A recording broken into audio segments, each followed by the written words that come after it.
At the family meeting in my beach house, my brother slid the transfer deed across the table like a mere formality. "Just sign," he said, voice syrupy sweet. "Let someone who knows how to manage it take over," I smiled, placing my phone face down. On the other end of the line, the courtroom was recording. 5 minutes later, it rang. The clerk's voice was sharp. "The judge is calling. There's an emergency order regarding the house and the company you work for." My name is Mara Ellison. I am 32 years old, and I'm sitting in the geographic center of my own life, a house built of glass and steel on the shores of Gull Haven, while my family attempts a hostile takeover over lukewarm tea. The house is my anchor. I bought it 2 years ago, closing the deal on the same rainy Tuesday that the ink dried on my divorce papers. I used every dollar from the payout of my first-tier vesting stocks at Halcyon Crest Holdings, and the entirety of what was left after dissolving a 10-year partnership. This place isn't just property, it's a reclamation. It's built to withstand hurricanes. The main living area is a cathedral of reinforced glass, looking straight out over the gray, furious chop of the North Atlantic in late October. The sky is the color of wet cement, and the wind, a relentless, shrieking entity, throws handfuls of salt spray against the windows. It's a rhythmic thwack hiss, a sound I usually find soothing. Today, it sounds like a warning.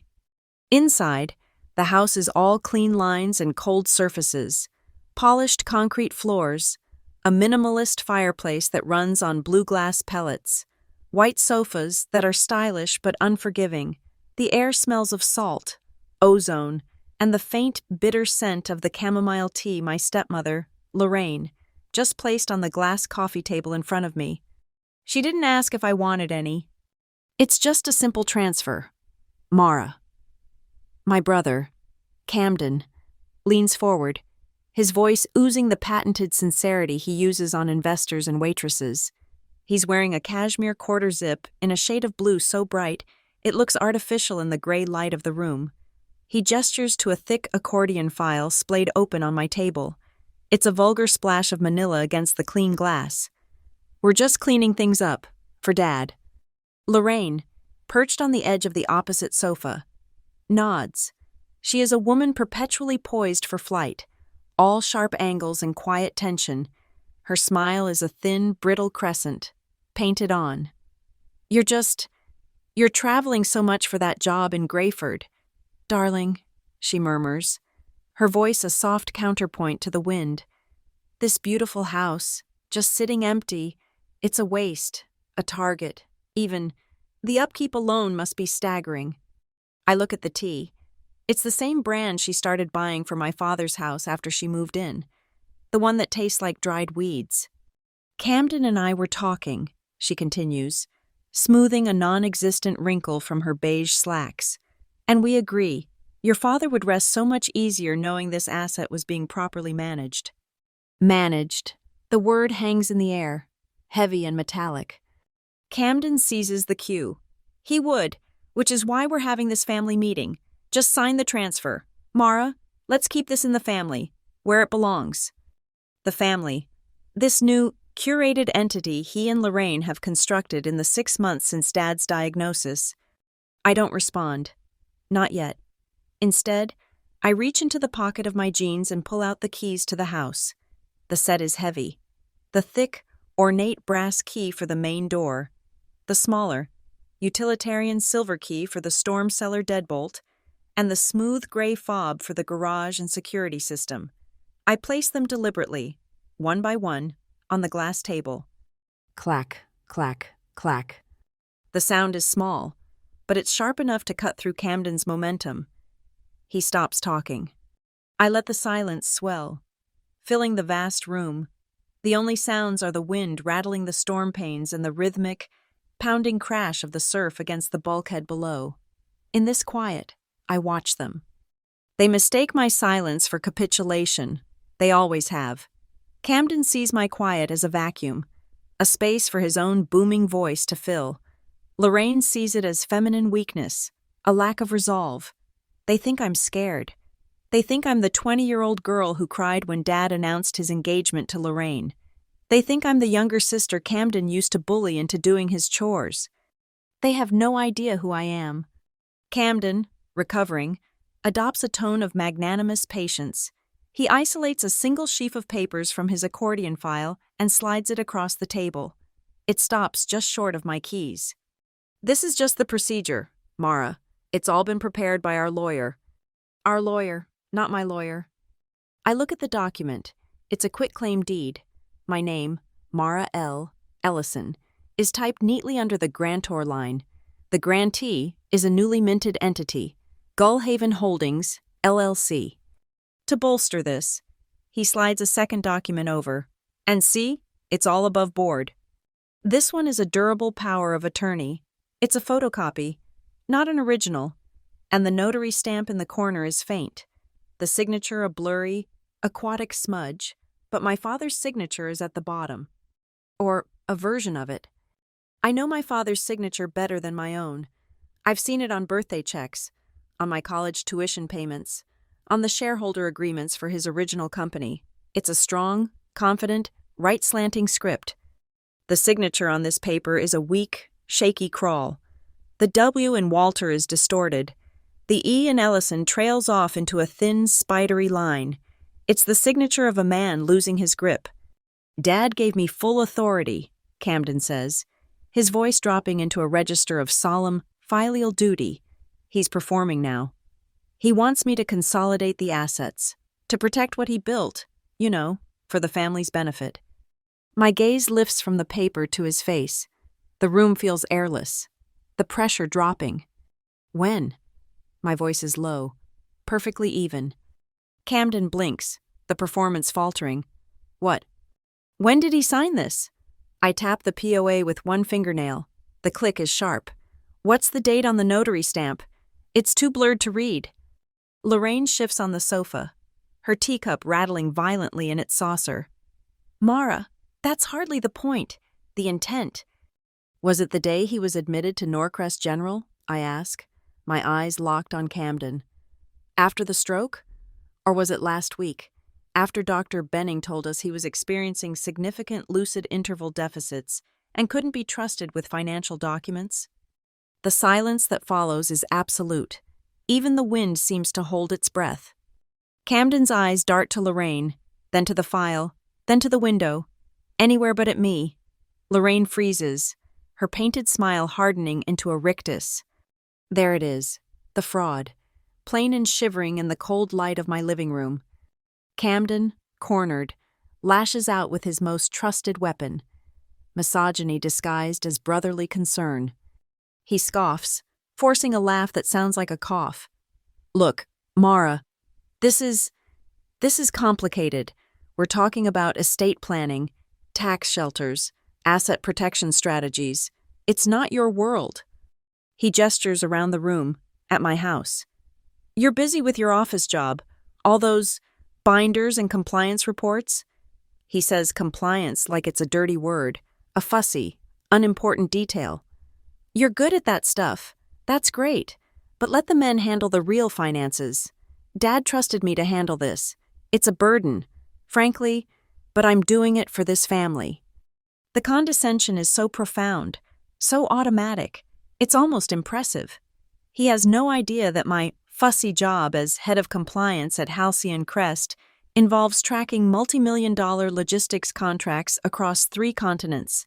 He has no idea that my binders contain the forensic accounting that is about to dismantle his entire life. He just sees his little sister. A small, almost imperceptible vibration starts against the glass table. My iPhone, its screen down, a dark, silent rectangle next to my keys. I don't look at it. I don't need to. That phone is live. It's on a muted conference call. On the other end of that line, dialed in from a secure chamber, are the Honorable Judge Serafina Rowe of the Norcrest County Court, her clerk, a court stenographer, and my personal attorney. They are listening, they have been listening, and recording, ever since Camden announced family meeting. The emergency petition I filed 48 hours ago, Ellison v. Ellison, et al., is active. The petition for a temporary restraining order and an emergency injunction to freeze all assets tied to my name and my father's estate, based on evidence of undue influence and suspected fraud. I will give them one last chance, one final off-ramp before the world ends. Camden, I say, and my voice is so calm it sounds detached, even to me. This house was purchased 2 years ago. It was purchased with funds from my 401k rollover and my vested stock options, documented as post-marital, separate earnings following my divorce decree. I lean forward, just an inch. The air between us feels electric. It is my separate property. It has never been commingled. It is not, and never has been, part of Dad's estate or the family trust. I look from his flushed, confident face to Lorraine's pale, anxious one. I am asking you, as a formality, are you absolutely sure you want to proceed with this claim, that you have a right to it? The direct question throws him. He wasn't expecting a legal counter-argument. He was expecting tears or a tantrum. He looks to Lorraine, his lieutenant. Lorraine's spine stiffens. The mask of the gentle hostess drops, revealing the steel beneath. It's for the best, Mara, she says, her voice no longer soft, but sharp, brittle. Your father he needs, this family to be secure. You're being selfish. That's all the reinforcement he needs. The brief flicker of doubt in his eyes is extinguished, replaced by the familiar, smug arrogance. He's won. He sees the house. He sees the commission from the sale. He sees himself, the patriarch, the one who finally put his difficult, independent sister in her place. He chuckles, a short, dismissive bark. Sure, he says. He taps the quitclaim deed. I'm sure, and let's do this fast. He pushes a heavy, expensive-looking fountain pen across the glass. It rolls slightly, coming to a stop against the deed. Sign it. I have a contractor meeting here at 4 o'clock to discuss the new boat lift. My name is Mara Ellison. I am 32 years old, and I am sitting in the geographic center of my own life, a house built of steel and glass on the shores of Gullhaven, while my family attempts a hostile takeover over lukewarm tea. The house is my anchor. I bought it 2 years ago, closing the deal on the same rainy Tuesday that the ink dried on my divorce papers. I used every dollar from the payout of my first-tier vesting stocks at Halcyon Crest Holdings, and the entirety of what was left after dissolving a 10-year partnership. This place isn't just property, it's a reclamation. It's built to withstand hurricanes. The main living area is a cathedral of reinforced glass, looking straight out over the gray, furious chop of the North Atlantic in late October. The sky is the color of wet cement, and the wind, a relentless, shrieking entity, throws handfuls of salt spray against the windows. It's a rhythmic thwack hiss, a sound I usually find soothing. Today, it sounds like a warning. Inside, the house is all clean lines and cold surfaces, polished concrete floors, a minimalist fireplace that runs on blue glass pellets, white sofas that are stylish but unforgiving. The air smells of salt, ozone, and the faint, bitter scent of the chamomile tea my stepmother, Lorraine, just placed on the glass coffee table in front of me. She didn't ask if I wanted any. It's just a simple transfer, Mara. My brother, Camden, leans forward, his voice oozing the patented sincerity he uses on investors and waitresses.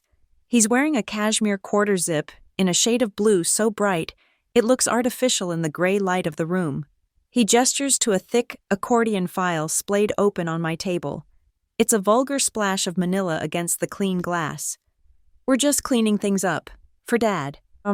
Lorraine, perched on the edge of the opposite sofa, nods. She is a woman perpetually poised for flight, all sharp angles and quiet tension. Her smile is a thin, brittle crescent, painted on. You're traveling so much for that job in Grayford. Darling, she murmurs, her voice a soft counterpoint to the wind.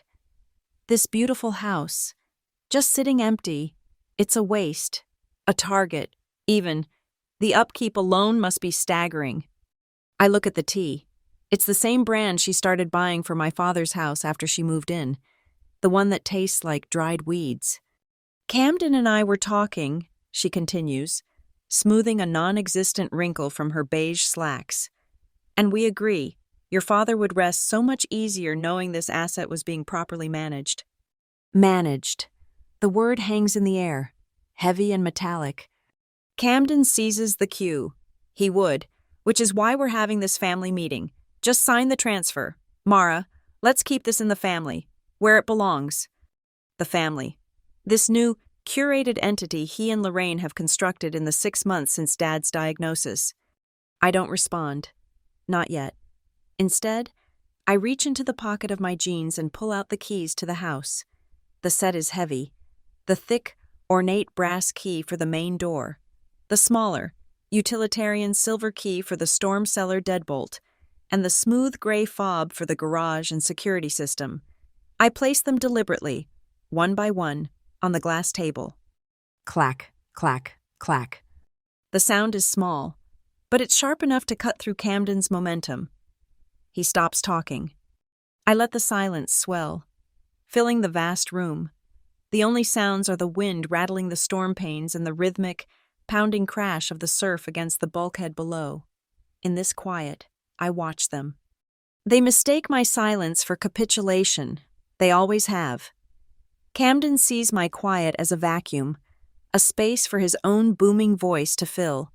Lorraine sees it as feminine weakness, a lack of resolve. They think I'm scared.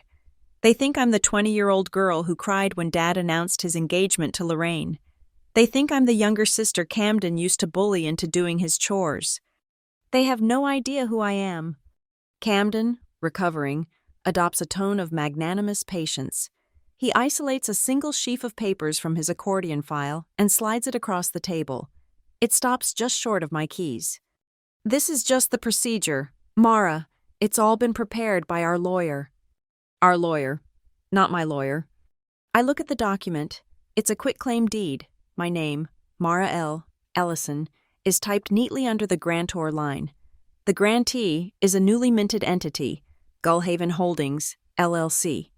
To bolster this, he slides a second document over. And see, it's all above board. This one is a durable power of attorney. It's a photocopy, not an original, and the notary stamp in the corner is faint. The signature a blurry, aquatic smudge, but my father's signature is at the bottom. Or a version of it. I know my father's signature better than my own. I've seen it on birthday checks, on my college tuition payments, on the shareholder agreements for his original company. It's a strong, confident, right-slanting script. The signature on this paper is a weak, shaky crawl. The W in Walter is distorted. The E in Ellison trails off into a thin, spidery line. It's the signature of a man losing his grip. Dad gave me full authority, Camden says, his voice dropping into a register of solemn, filial duty. He's performing now. He wants me to consolidate the assets, to protect what he built, for the family's benefit. My gaze lifts from the paper to his face. The room feels airless, the pressure dropping. When? My voice is low, perfectly even. Camden blinks, the performance faltering. What? When did he sign this? I tap the POA with one fingernail. The click is sharp. What's the date on the notary stamp? It's too blurred to read. Lorraine shifts on the sofa, her teacup rattling violently in its saucer. Mara, that's hardly the point. The intent? Was it the day he was admitted to Norcrest General? I ask, my eyes locked on Camden. After the stroke? Or was it last week, after Dr. Benning told us he was experiencing significant lucid interval deficits and couldn't be trusted with financial documents? The silence that follows is absolute. Even the wind seems to hold its breath. Camden's eyes dart to Lorraine, then to the file, then to the window, anywhere but at me. Lorraine freezes, her painted smile hardening into a rictus. There it is, the fraud, plain and shivering in the cold light of my living room. Camden, cornered, lashes out with his most trusted weapon, misogyny disguised as brotherly concern. He scoffs, forcing a laugh that sounds like a cough. Look, Mara, this is complicated. We're talking about estate planning, tax shelters, asset protection strategies. It's not your world. He gestures around the room, at my house. You're busy with your office job. All those binders and compliance reports. He says compliance like it's a dirty word, a fussy, unimportant detail. You're good at that stuff. That's great. But let the men handle the real finances. Dad trusted me to handle this. It's a burden, frankly, but I'm doing it for this family. The condescension is so profound, so automatic, it's almost impressive. He has no idea that my fussy job as head of compliance at Halcyon Crest involves tracking multi-million-dollar logistics contracts across 3 continents. He has no idea that my binders contain the forensic accounting that is about to dismantle his entire life. He just sees his little sister. A small, almost imperceptible vibration starts against the glass table. My iPhone, its screen down, a dark, silent rectangle next to my keys. I don't look at it. I don't need to. That phone is live. It's on a muted conference call. On the other end of that line, dialed in from a secure chamber, are the Honorable Judge Serafina Rowe of the Norcrest County Court, her clerk, a court stenographer, and my personal attorney. They are listening, they have been listening, and recording, ever since Camden announced family meeting. The emergency petition I filed 48 hours ago, Ellison v. Ellison, et al., is active. The petition for a temporary restraining order and an emergency injunction to freeze all assets tied to my name and my father's estate, based on evidence of undue influence and suspected fraud. I will give them one last chance, one final off-ramp before the world ends. Camden, I say, and my voice is so calm it sounds detached, even to me. This house was purchased 2 years ago. It was purchased with funds from my 401k rollover and my vested stock options, documented as post-marital, separate earnings following my divorce decree. I lean forward, just an inch. The air between us feels electric. It is my separate property. It has never been commingled. It is not, and never has been, part of Dad's estate or the family trust. I look from his flushed, confident face to Lorraine's pale, anxious one. I am asking you, as a formality, are you absolutely sure you want to proceed with this claim that you have a right to it? The direct question throws him. He wasn't expecting a legal counter-argument. He was expecting tears or a tantrum. He looks to Lorraine, his lieutenant. Lorraine's spine stiffens. The mask of the gentle hostess drops, revealing the steel beneath. It's for the best, Mara, she says, her voice no longer soft, but sharp, brittle. Your father wants, he needs, this family to be secure. You're being selfish. That's all the reinforcement he needs. The brief flicker of doubt in his eyes is extinguished, replaced by the familiar, smug arrogance. He's won. He sees the house. He sees the commission from the sale. He sees himself, the patriarch, the one who finally put his difficult, independent sister in her place. He chuckles, a short, dismissive bark. Sure, he says. He taps the quitclaim deed. I'm sure, and let's do this fast. He pushes a heavy, expensive-looking fountain pen across the glass. It rolls slightly, coming to a stop against the deed. Sign it. I have a contractor meeting here at 4 o'clock to discuss the new boat lift. My real world, the one that pays for the steel and glass at Gullhaven, is 80 miles inland in Grayford. It's a 40-story tower of smoked glass and brushed aluminum. Halcyon Crest Holdings, a global logistics behemoth that moves everything from frozen fish to server components across 3 oceans. I am the head of compliance for the North American division. It is not a sexy job.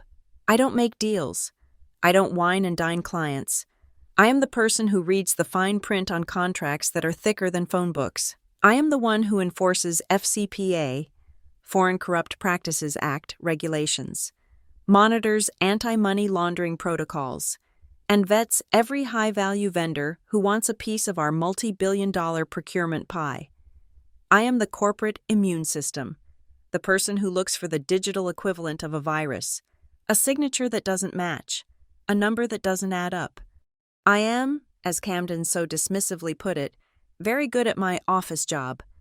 My office on the 34th floor smells of industrial carpet cleaner, stale air from the HVAC system, and the burnt, sour residue of coffee left on a hot plate too long. It is the smell of my career.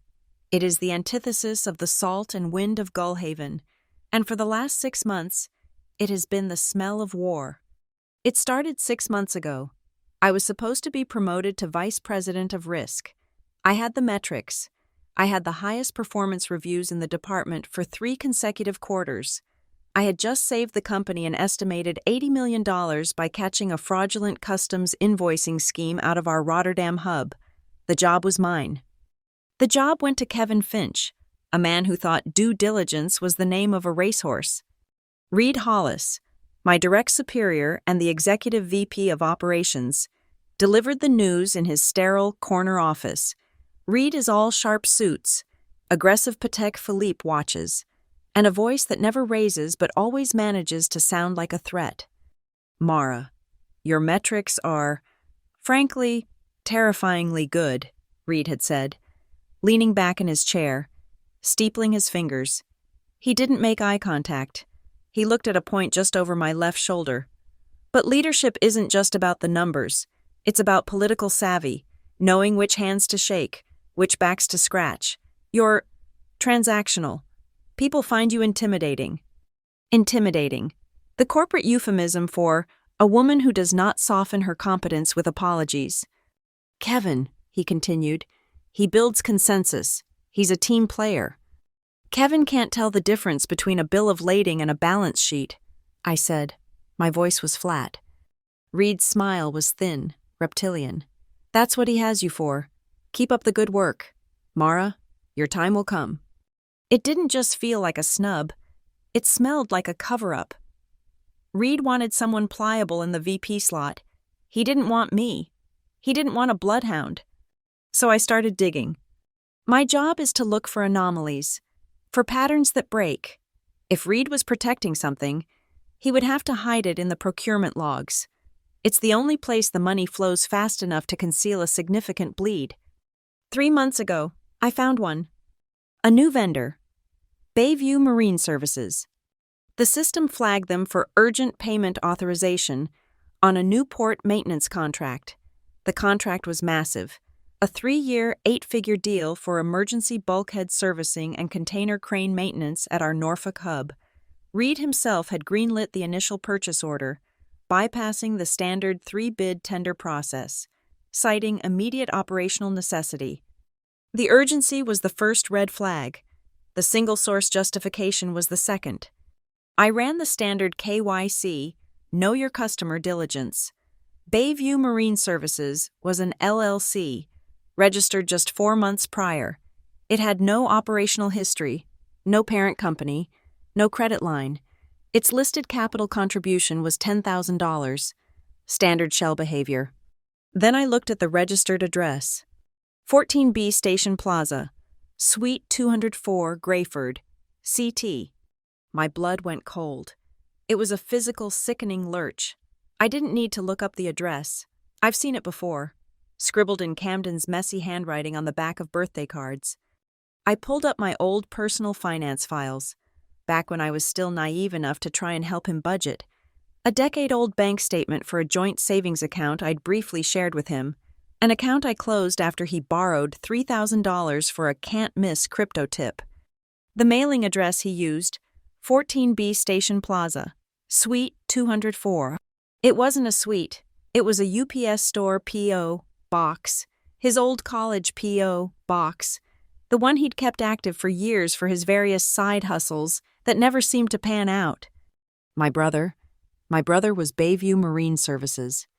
And Reed Hollis, the man who blocked my promotion, had just fast-tracked an 8-figure contract to him.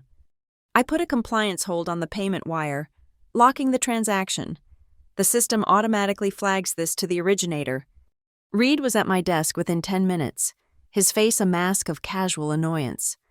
Mara, what's this hold on the Bayview wire? We need that payment out. They're stopping work.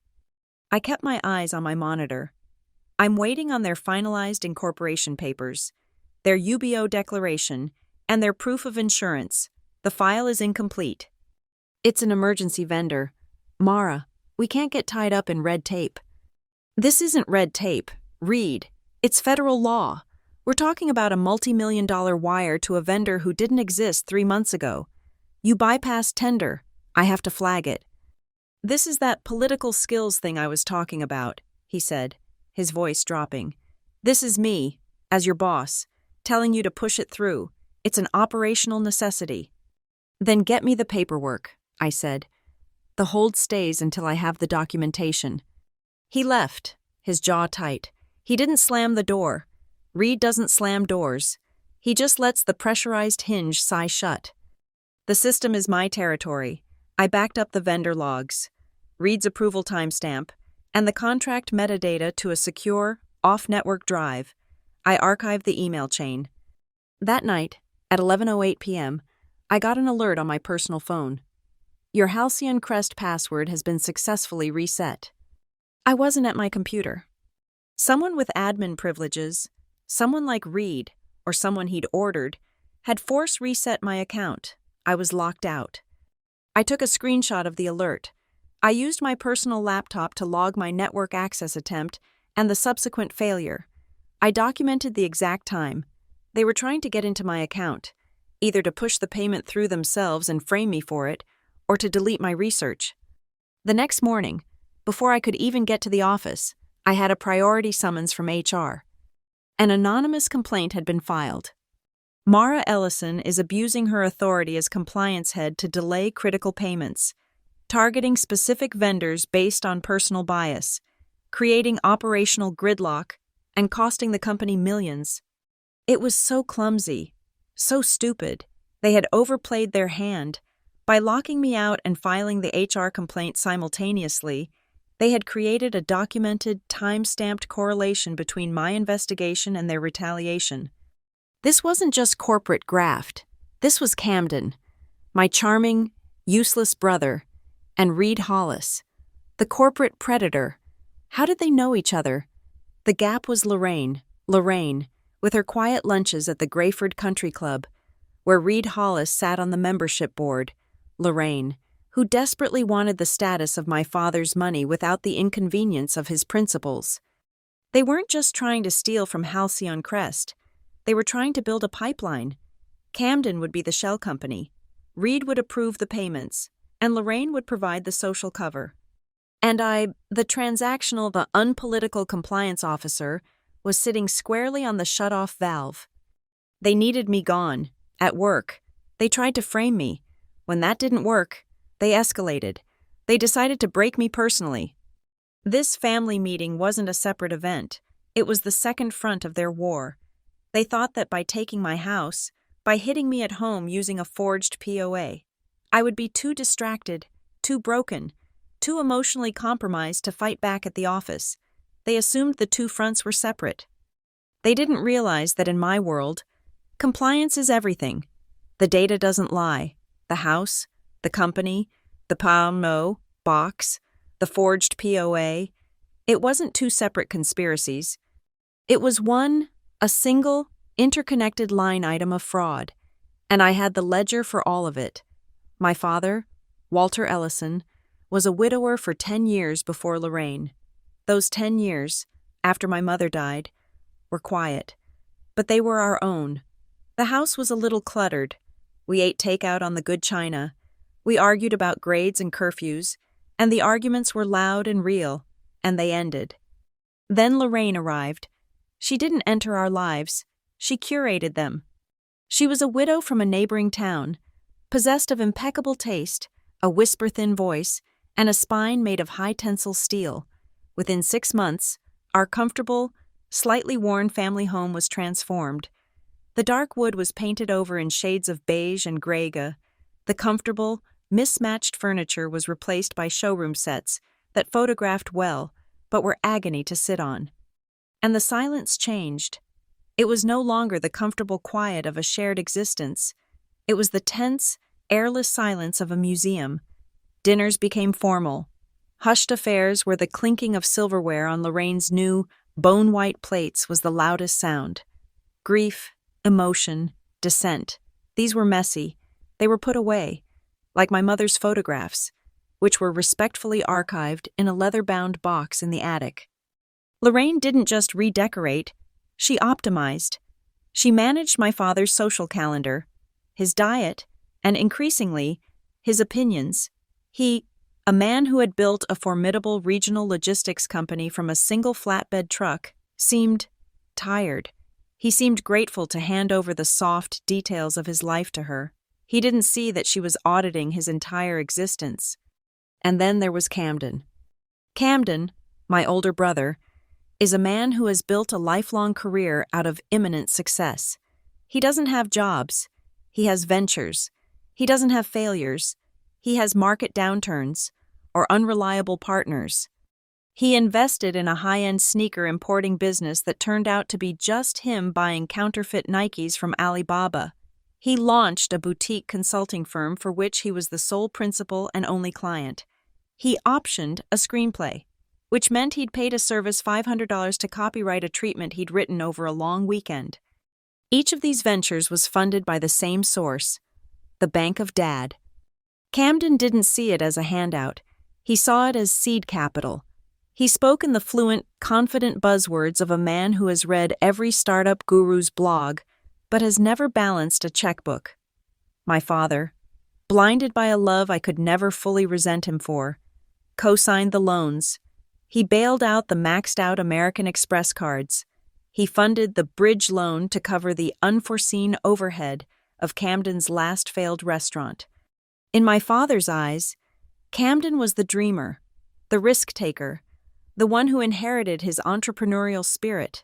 I was the safe one, the steady one, the daughter who went to a state school, got a boring corporate job, and dutifully paid her own bills. They mistook my prudence for a lack of ambition. They were wrong. My ambition was just different. It was for separation, for a foundation built on my own bedrock, not on his shifting sands of approval and debt. When I received my first significant bonus at Halcyon Crest, the payout from my initial stock vesting, I didn't buy a new car or a status symbol watch. I took that six-figure check, combined it with the small, separate inheritance my mother had left me, and bought the house at Gullhaven. I put 20% down in cash. The mortgage application had one name on it, Mara L. Ellison. When I told them, the reaction was telling. My father looked proud, but vaguely confused, as if I'd performed a magic trick. Lorraine's smile was thin. Gullhaven? So far from everyone, and so much glass, the upkeep. Camden laughed. He actually laughed. A beach house? On a compliance salary? Must have one hell of a 401k. Mara, he said it like I'd won a small lottery. A fluke. He couldn't compute the idea of sustained, quiet, relentless work. To him, money was something you got. From Dad. From a lucky break. From a con. It wasn't something you earned. The house became my fortress. It was the one part of my life they couldn't touch, critique, or optimize. Until my father's stroke. The call came on a Tuesday. I was in the middle of a vendor audit. I drove the 80 miles to Norcrest General in 45 minutes, my heart a cold stone in my chest. By the time I arrived, the new regime was already in place. Lorraine was by his bedside, a portrait of the grieving, devoted wife, her hand resting on his. Camden was in the hallway, on his phone. He wasn't crying. He was energized. His eyes were bright, his voice crisp. He was pacing the sterile corridor like a CEO on a trading floor. "No, I'll be handling the accounts from here on out," he was saying, his voice low and urgent.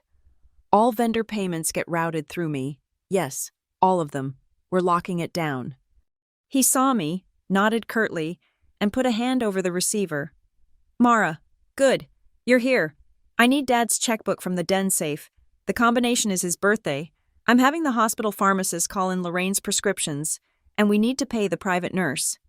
He was already the chief operating officer of Family Matters, Inc., an unpaid, self-appointed executive, finally finding a crisis big enough to match his ego. In the weeks that followed, as Dad's condition stabilized into a confusing, heartbreaking fog of good days and terrible days, the coup solidified. Lorraine staged the next move. She called me to the house for tea and taxes.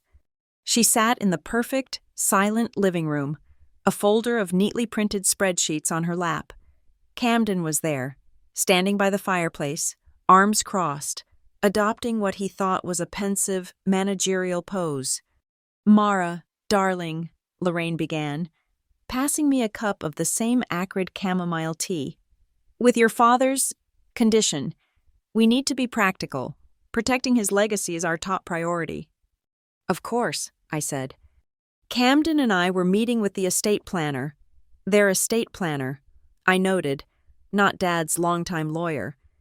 And he strongly suggested we consolidate assets, for efficiency, for tax optimization. I said nothing. I just waited. The pause stretched. "The planner believes it's a significant liability to have assets spread so thin," she continued. "Your father's brokerage accounts, the house here, your brother's LLCs—" "My brother's debts," I corrected, quietly. Camden bristled, but Lorraine put up a hand, a gentle, silencing gesture. "This is exactly the problem. Mara, the bickering, the lack of unity, we need to present a single, unified front." She slid a prospectus across the table. "He suggests we form a single, irrevocable family trust, a family fund. We pool everything, all of us. It simplifies the accounting, and it protects the core assets from creditors or lawsuits." "What creditors?" I asked. "Any creditors, darling," she said, her smile not reaching her eyes. "It's just good housekeeping. We would all be beneficiaries, of course, but the trust would be managed by a single, appointed executor." "Camden," I stated. It wasn't a question. "I'm the logical choice," Camden said, puffing up. "I understand the finances. I have the time." "And your house, Mara," Lorraine added, her voice like soft velvet. "The house at Gullhaven. It's so exposed, all by itself, in your name. If something happened to you, or if one of Camden's ventures had legal blowback, we are all at risk. We are a family. Your liability is our liability. It's so much safer if it's folded into the trust, protected, managed." It was a beautiful, elegant, predatory pitch. They wanted to protect my one, true separate asset by absorbing it into their debt-ridden, fraudulent portfolio. They wanted to use my equity to collateralize Camden's next failure. I didn't argue. I didn't raise my voice.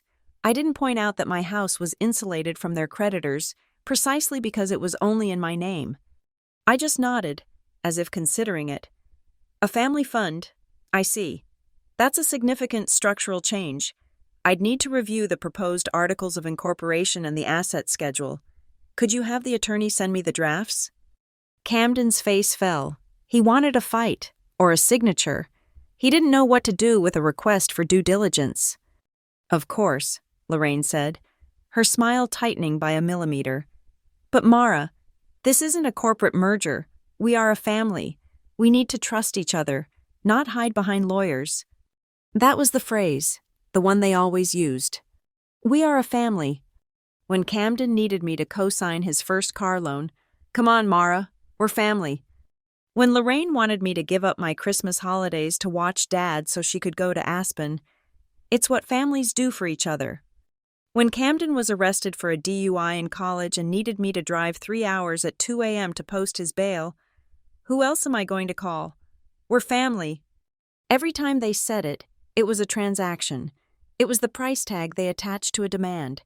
It was the emotional invoice they sent, expecting me to pay with my time, my money, or my principles. I had learned my lesson at Halcyon Crest. The lesson Reed Hollis taught me. The language of predators isn't emotion.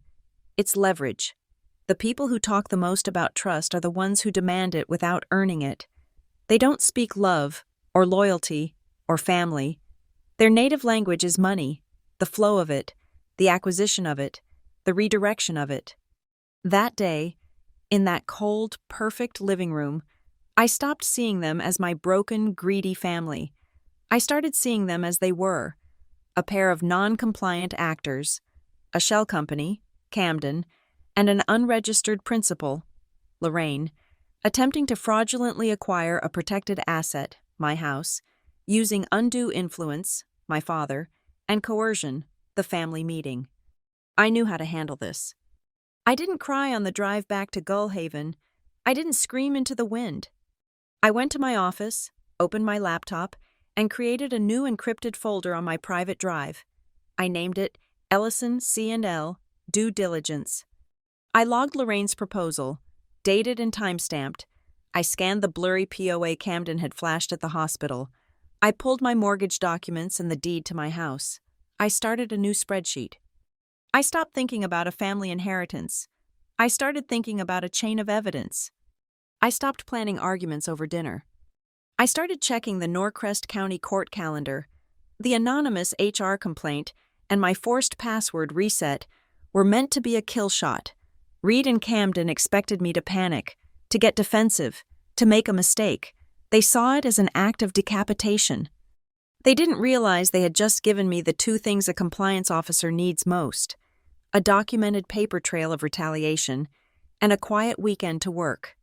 While HR was scheduling my mandatory interview for the following week, I used my head of compliance override credentials, a separate privileged access account they didn't know I had, to log into the procurement mainframe from my home laptop at Gullhaven. I didn't just look at the Bayview Marine Services contract, I dissected it. I pulled the line item invoices for the emergency work: A-frame crane stabilization, ballast tank hazmat removal, caisson reinforcement. It was all highly specialized, high-cost work. I ran the SKU numbers and service codes against the databases of our 3 other legitimate marine service vendors. The numbers were staggering. It wasn't just an overbid, it was a precise, systemic inflation. Bayview's quote for a standard 20-ton shackle replacement, which our vendor in Savannah charges $4,500 for, was listed at $5,660. The hazmat removal, usually $80,000, was billed at $194,400. I ran the math on a dozen different items. The pattern held. Bayview Marine Services was charging Halcyon Crest Holdings exactly, to the decimal point, 28% above the highest tier market rate for every single item. This wasn't greed. This was an algorithm, a 28% kickback, automated and laundered through a shell company. Reed wasn't just getting a one-time bribe, he was getting a percentage of the entire inflated multi-million-dollar contract. The next piece was the P.O. box. The UPS store address was a strong link, but circumstantial. I needed Camden's hand in the digital glove. I went back into the system and pulled the vendor onboarding packet for Bayview. Tucked inside the digital folder was the W-9 form, the Articles of Incorporation, and the initial payment authorization request. This was the document Reed had tried to force me to sign. It was signed by the principal of Bayview. The signature was a lazy, arrogant scrawl. C. Ellison. I pushed back from my desk, walked into my study, and opened the bottom drawer of my file cabinet. I kept a sentimental folder. Inside, beneath old report cards and a theater program, was a stack of birthday cards. I found one from 2 years ago. To the world's most boring sister, it read, "Buy yourself something fun for once. Love, Camden." I placed the card on the desk next to my monitor, displaying the scanned payment request. The C was identical, a half moon that didn't quite close. The E was a sharp, angular 3. The loop of the L's was long and thin, and the N at the end of Ellison was just a sharp, upward flick, impatient and dismissive. It was his signature.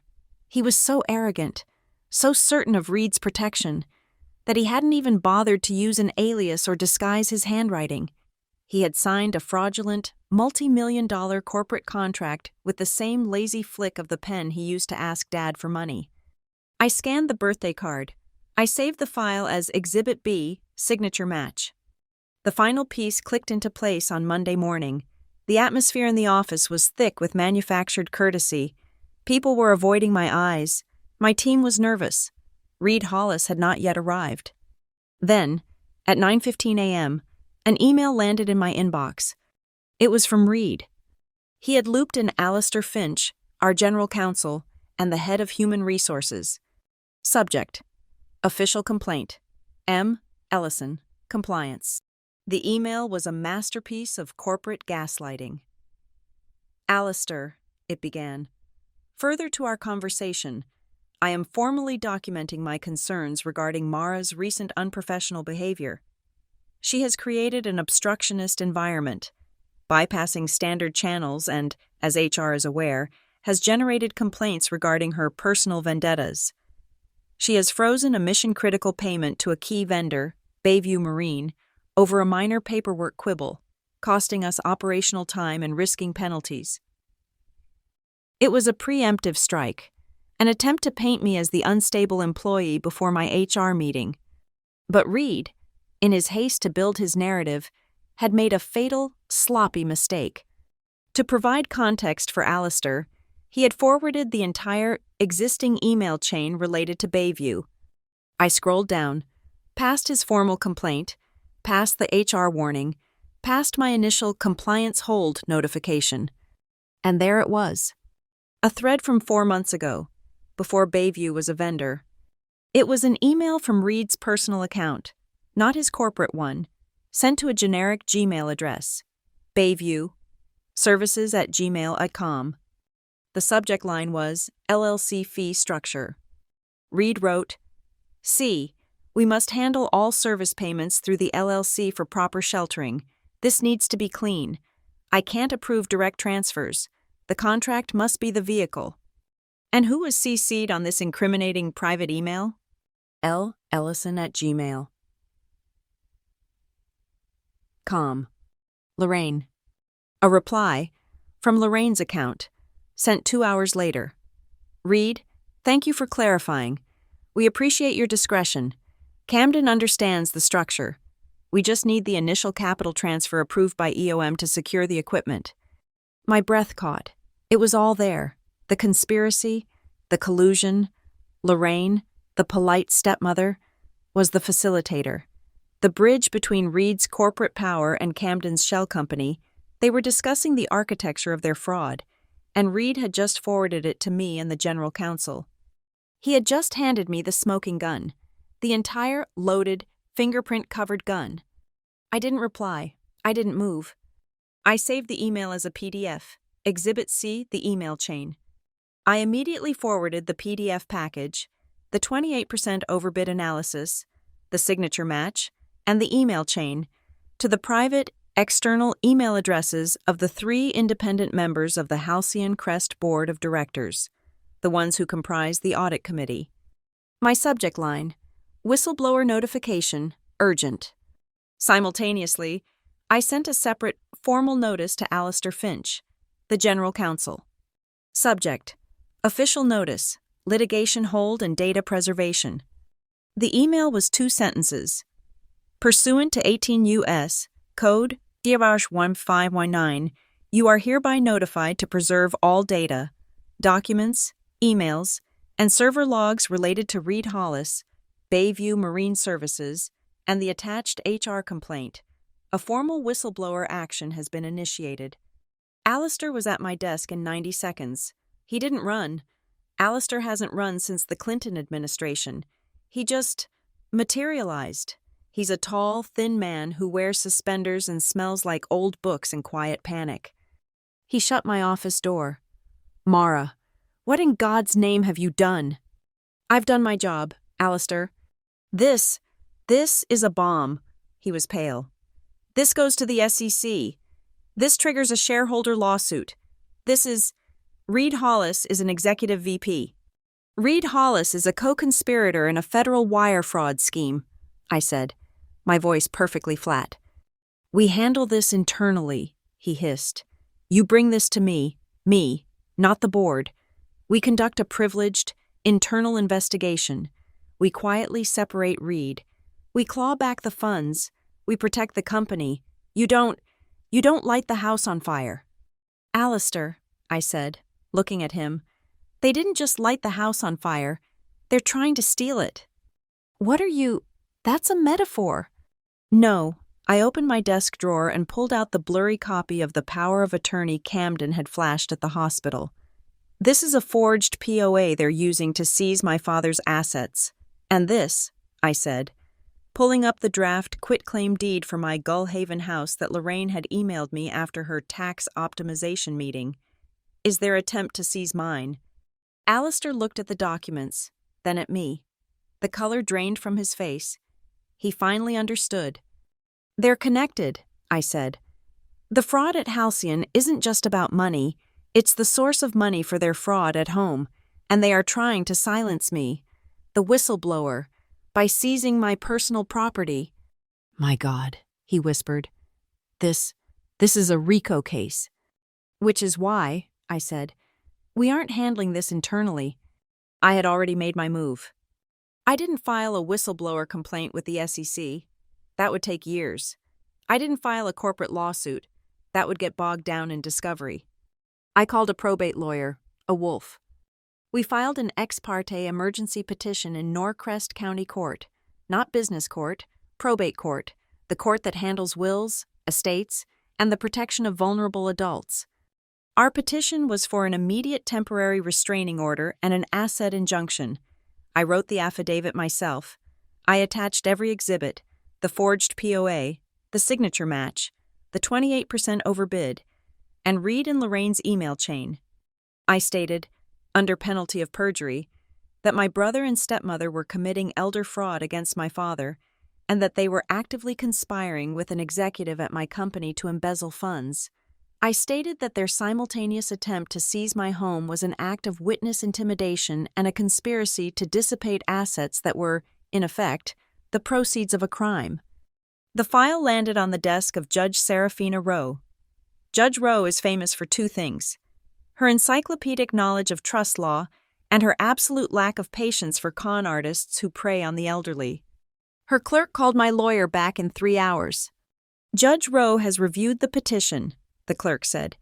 She finds the evidence of correlated fraud and imminent risk to be credible. She is granting an emergency hearing. The hearing was scheduled for 48 hours later, Friday, the exact day Camden and Lorraine had scheduled their family meeting at my beach house. The hearing will be remote, via secure teleconference, the clerk instructed. The court will initiate the call. All parties must be available. Judge Rowe will be on the record. I went home to Gullhaven. I didn't pack a bag. I prepared for battle. I went silent. I ignored the 14 missed calls from Camden. I ignored the cascade of texts from Lorraine, escalating from Mara darling, just want to confirm for Friday, to your silence is very upsetting, to you are being incredibly disrespectful to your father's wishes. I called a 24/7 security firm. They record every lock on the house. They reset all the electronic keypads, including the service gates. I sat at my kitchen island and watched the technician work. Then I tested the new codes myself. I sat in the dark, watching the feed from my external cameras on my laptop. The wind and sea were loud. At 2:17 a.m., the night before the meeting, a motion alert triggered on the back terrace camera. A dark sedan, a BMW I recognized, rolled up the gravel drive with its headlights off. It parked in the shadows. Camden got out. He didn't come to the front door.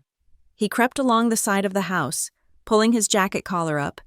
He went to the back terrace door, the one that leads to the kitchen. He pulled a key card from his wallet. It was the old spare I'd given him 2 years ago, the one he was supposed to use only for emergencies. He swiped it. The keypad flashed red. Access denied. He looked at it, confused. He swiped it again, harder. Beep, beep, beep, red. He looked around, frustrated, then looked up, directly at the high-definition, night vision camera mounted under the eaves. The motion sensor floodlight snapped on, illuminating his face in perfect 4K clarity. He was caught, a burglar. Standing on the threshold of the house he planned to steal. He flinched, shielded his eyes, and practically ran back to his car. The camera automatically zoomed and captured his license plate as he sped away. Camden 1. I didn't move. I downloaded the video file.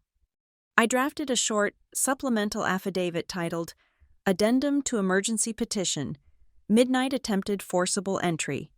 At 2:30 a.m., I emailed the affidavit, the MP4 video file, and a still-frame screenshot of his license plate directly to the email address for Judge Rowe's clerk.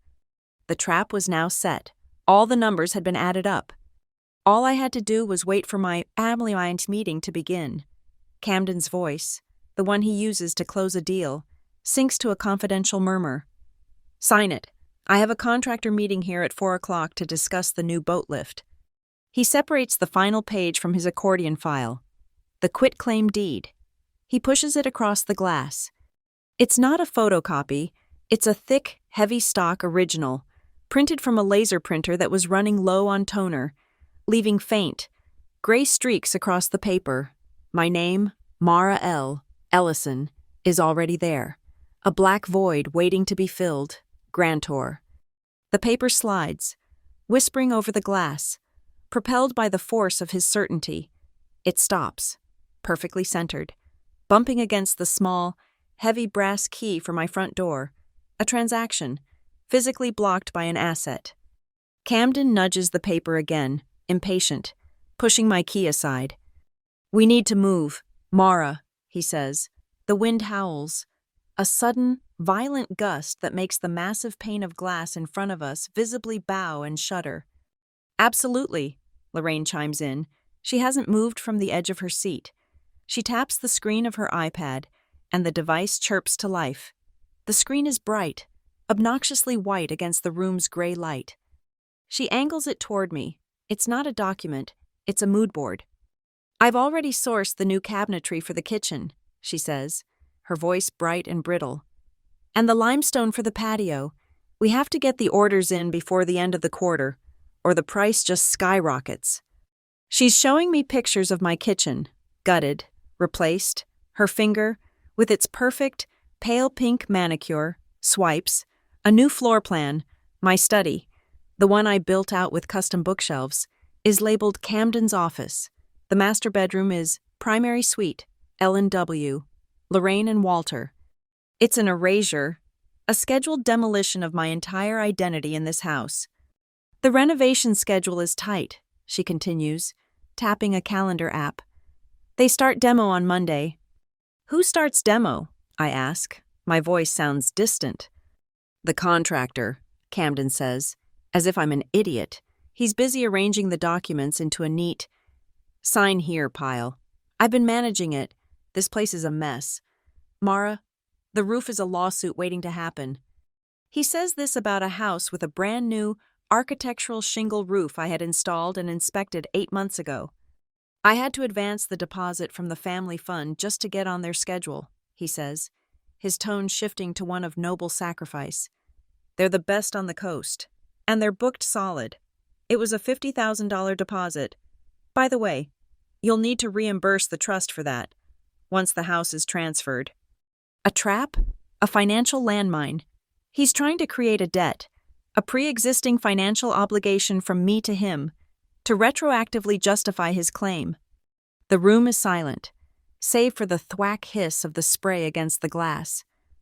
I watch him. I let the silence hang. Let him fill it. $50,000, I repeat. I pick up a pen, my own, a simple black rollerball, from the side table. I open a small, leather-bound notebook I'd placed there an hour ago. For the roof. And who's the contractor? Camden? For my records.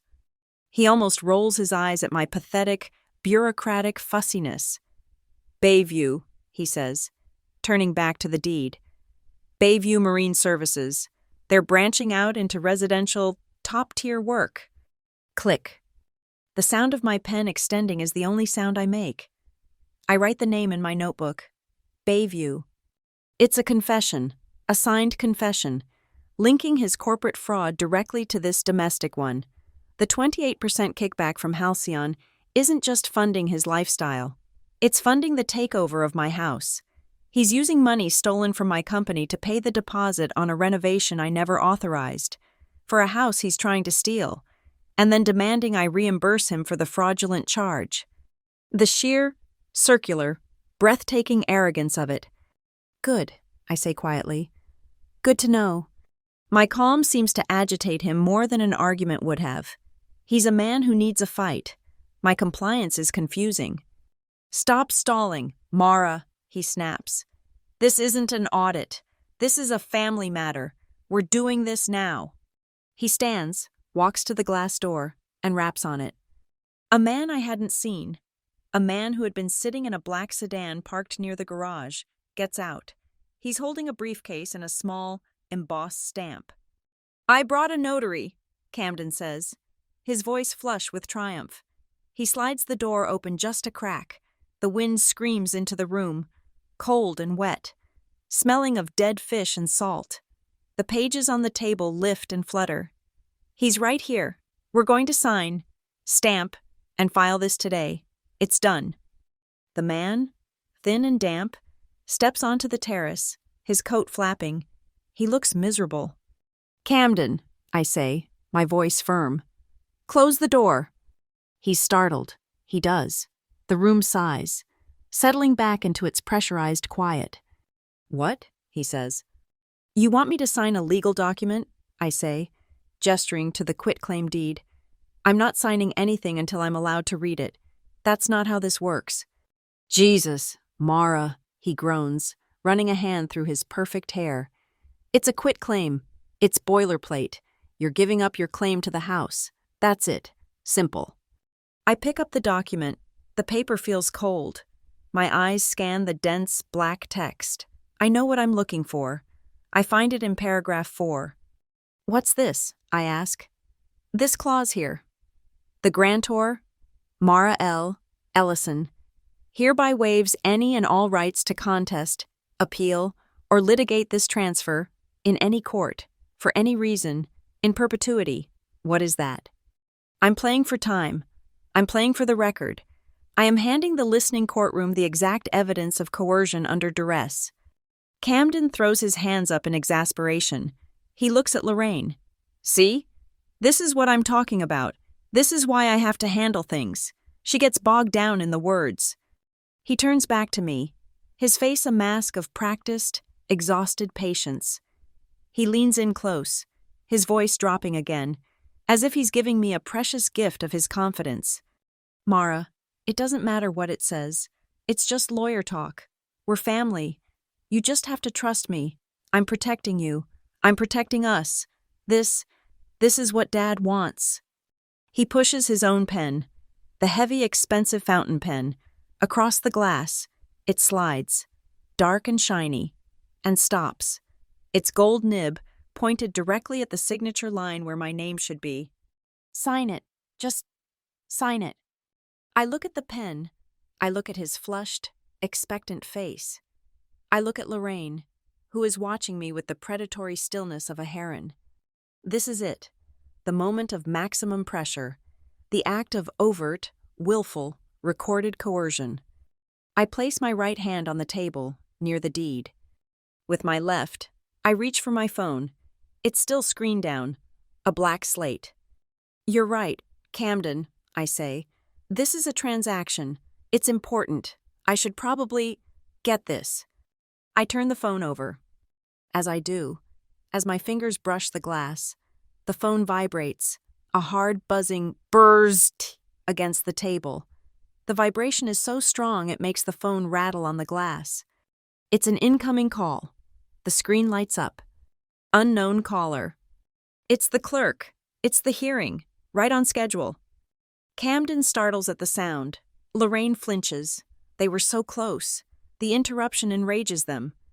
Mara, turn that off, Camden commands. We are finishing this. I can't, I say, my voice perfectly neutral. It's important. I press my thumb to the screen. I answer the call. But I don't lift the phone to my ear. I look straight across the table, past the deed, past the pen, and lock my eyes with my brother's. He's still standing, radiating impatience. I don't say hello. I don't wait for the caller to speak. I ask him the question. This is all connected, isn't it? I say, my voice clear and cold. The house, the money, Halcyon Crest, and Bayview, right? For a second, his smugness cracks. A flicker of genuine shock, of fear, flashes in his eyes. How do I know those names together? How do I know Bayview? He recovers instantly. The politician, the con man. He lets out a short, sharp laugh. It's a practice sound, meant to dismiss.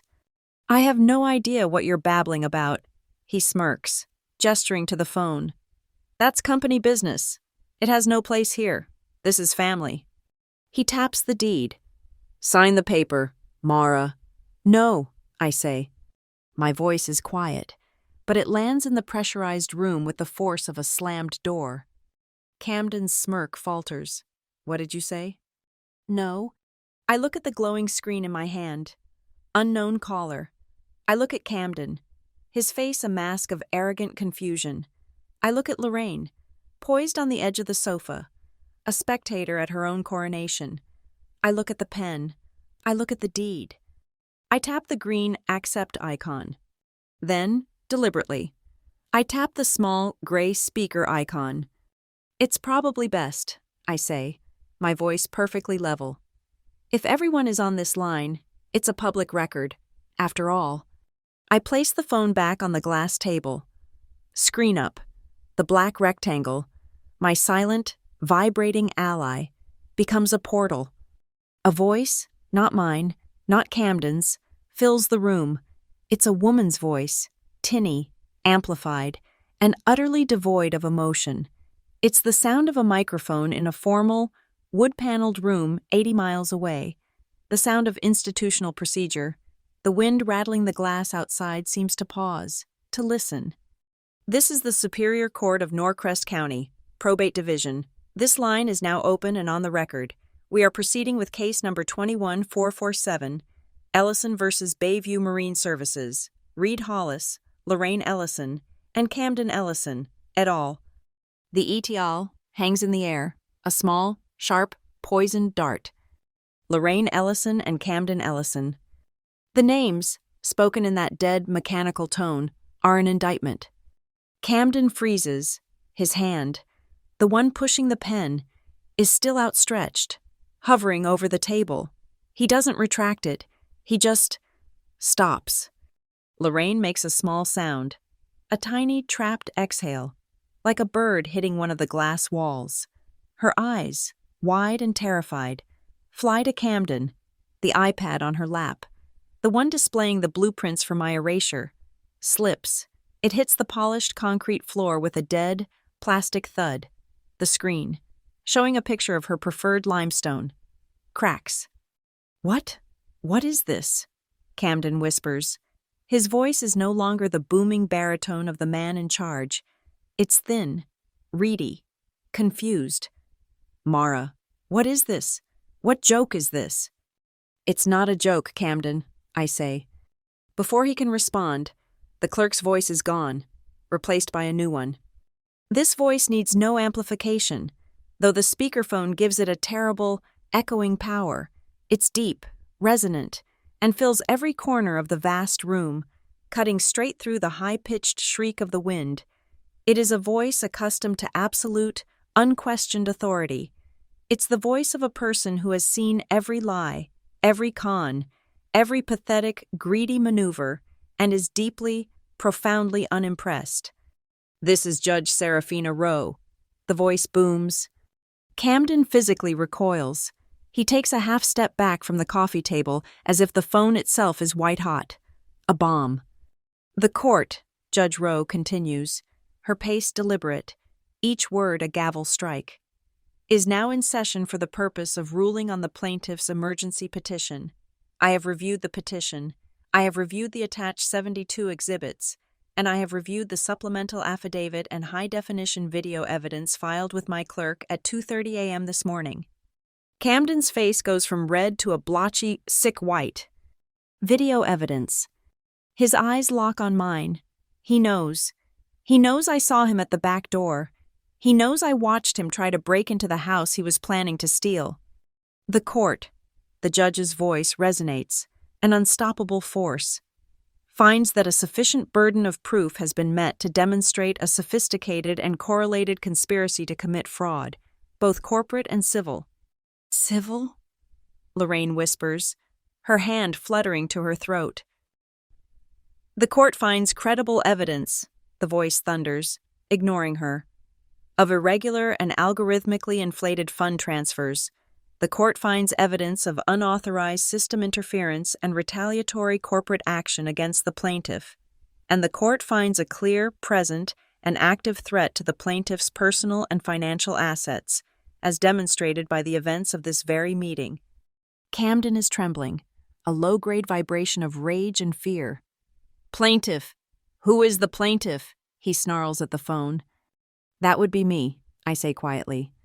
Therefore, Judge Rowe's voice continues, relentless. By the power vested in me by this county, I am issuing the following temporary orders, effective immediately. The air crackles. Order 1. A full asset freeze is hereby placed on all bank accounts, credit lines, and brokerage accounts, both personal and corporate, associated with the entity known as Bayview Marine Services, LLC. Camden makes a strangling sound. The $50,000 deposit, the money he'd already moved from Halcyon, the funds for the boat lift, gone, frozen. This freeze, the judge continues, shall extend to all named individual defendants, specifically Mr. Camden Ellison. No, Camden shouts, lunging at the phone, as if he can argue with the disembodied voice of the law. No, you can't do that. That's my operating capital. That's... Mr. Ellison, you are on a recorded court line, Judge Rowe snaps, her voice like a whip. I strongly suggest you remain silent.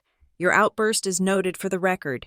This freeze includes, but is not limited to, Norcrest Community Bank account ending in 4472 and the brokerage account at Finch & Pierce, number 991A.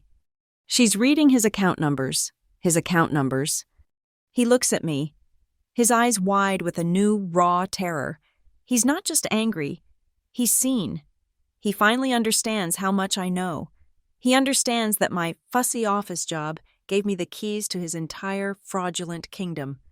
Order 2, Judge Rowe says, her voice not softening one bit. A temporary restraining order is issued, effective immediately, prohibiting Lorraine Ellison and Camden Ellison from contacting, harassing, or coming within 500 yards of the plaintiff, Mara Ellison. Lorraine's hand flies to her mouth. 500, but we're... family. The word dies on her lips. Furthermore, the judge adds, and I can almost hear her leaning into her microphone, this order explicitly prohibits any and all attempts to access, occupy, transfer, sell, or encumber the property at 4 Gullhaven Point, this house. She knows the address. She's protecting my house. The quitclaim deed, presented to the plaintiff today, the judge's voice says with utter contempt, is hereby nullified as a product of coercion and conspiracy. Any attempt to file it, or any document like it, will be considered aggravated contempt of court and will be met with immediate arrest. Camden stares at the deed on the table, the useless, toxic piece of paper, his entire plan, his win, now just a piece of trash. And finally, the judge says, to ensure these orders are executed without incident, I have dispatched the Norcrest County Sheriff's Department. They are en route to serve Mr. Camden Ellison and Ms. Lorraine Ellison with the official summons, the full petition, and the contents of this injunction. They should be arriving at your location. Now. There is a final, definitive click. The line goes dead.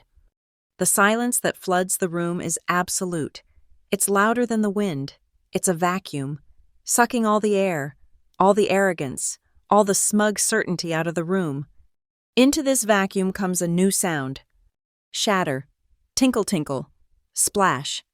Lorraine's hand, which had been frozen in a claw-like grip around her chamomile tea, has spasmed. The fine, bone-white china cup drops from her nerveless fingers. It hits the saucer, which tips, and both fall to the polished concrete floor. The cup shatters into a dozen pieces. The saucer cracks in two. Lukewarm, Pale brown tea splashes across the white wool sofa, across the concrete, and across Lorraine's immaculate beige slacks, a dark, ugly, spreading stain. She just stares at the mess, her perfect, curated world, finally, irrevocably stained. Camden, however, explodes. The shock on his face is replaced by a hot, blotchy, crimson tide of pure rage. His body, which was frozen, uncoils like a spring. "You!" he screams, his voice cracking, hysterical. He stabs a shaking finger at me. "You did this! You set me up! This was a setup, a family meeting. You gamed me. You..." He steps toward me, his fists clenched, his face contorted. I don't flinch. I don't lean back. I don't move a single inch. I look at his furious, collapsing face. I look at Lorraine, who is now quietly, pathetically weeping into her hands, staring at the broken china. I pick up my own pen, the simple black rollerball. I click it shut. "I didn't set you up, Camden," I say. My voice is quiet, but it cuts right through his screaming. "I just ran the numbers." I tap the leather notebook on the table, the one where I'd written the name he gave me just minutes before. Bayview. "You set yourself up. You did it with the P.O. box. You did it with your signature. And you did it with the invoices." He stares at me, panting, uncomprehending. The words P.O. box and invoices are just sounds to him. He can't make the connection. He just sees the betrayal. He doesn't see the compliance. "This is my house," he roars, as if saying it loud enough will make it true. And then, sharp, clear, and perfectly timed, a new sound cuts through the storm and the screaming. Ding dong. The doorbell. It's a bright, cheerful two-note chime, absurdly polite. Camden freezes. His head snaps toward the front door.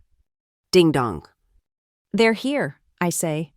For a second, he just stands there, panting, the man in charge, the executor. Then he bolts. He doesn't walk. He runs. He scrambles out of the living room, his expensive Italian loafers skidding on the concrete floor. No, wait. This is a misunderstanding. This is... I hear him fumbling with the new, unfamiliar deadbolt on the front door. I hear him yank it open. The front door faces away from the ocean, in a small courtyard, but the wind finds it, a cross breeze, a vortex, is created. The wind howls into the house from the front, meeting the wind at the back. It rips through the living room. The sheer, white curtains, which had been still, are suddenly alive. They fly inward, horizontal, like ghosts, knocking over a lamp on an end table, which crashes to the floor. The papers on the coffee table, the useless deed, the forged POA, Camden's entire accordion file, explode. Dozens of pages are flung into the air, a blizzard of white, scattering across the room, pasting themselves against the wet glass. Camden doesn't notice. From where I sit, I have a clear line of sight through the living room, down the hall, to the open front door. Camden is standing on the front step, his cashmere sweater flapping, his hair wild. He's facing two uniformed Norcrest County Sheriff's deputies. They are large, solid, and unmoved by the wind. They are flanking a third man in a drenched suit, who is holding a thick, waterproof legal briefcase. The process server. One of the deputies holds up a folded, official document. I watch Camden's face contort. The master of the universe, the man who was going to manage my life. He raises his hands, not in surrender, but in a gesture of frantic, pleading explanation. The wind carries his voice back to me, thin and pathetic. "Officers, wait," he's pleading. This is just a family dispute. You don't understand. She's my sister." The Saturday morning traffic into Grayford was light. The storm that had battered Gullhaven had moved inland, leaving behind a sky of bruised, yellowish gray and air that felt scoured and thin. I had not slept. After the sheriff's deputies had served a stunned, vibrating Camden and a completely catatonic Lorraine, I had locked the door. I'd watched them walk, separately, to their cars in the rain, a sheaf of legal papers clutched in their hands. I'd spent the rest of the night in my study, the wind howling, as I methodically packaged my whistleblower report for the audit committee. At 9 a.m., I walked into the Halcyon Crest Tower. I was not wearing my usual compliance department suit. I was wearing dark gray wool trousers, a black turtleneck, and my good leather jacket. I was not dressed as an employee. I was dressed as a plaintiff. With me was Mr. Kincaid, my external counsel. He was a man in his 60s who specialized in high-stakes corporate litigation, and he looked like he'd been carved from a block of granite. He carried a single, battered leather briefcase. We were shown to the 40th floor main boardroom.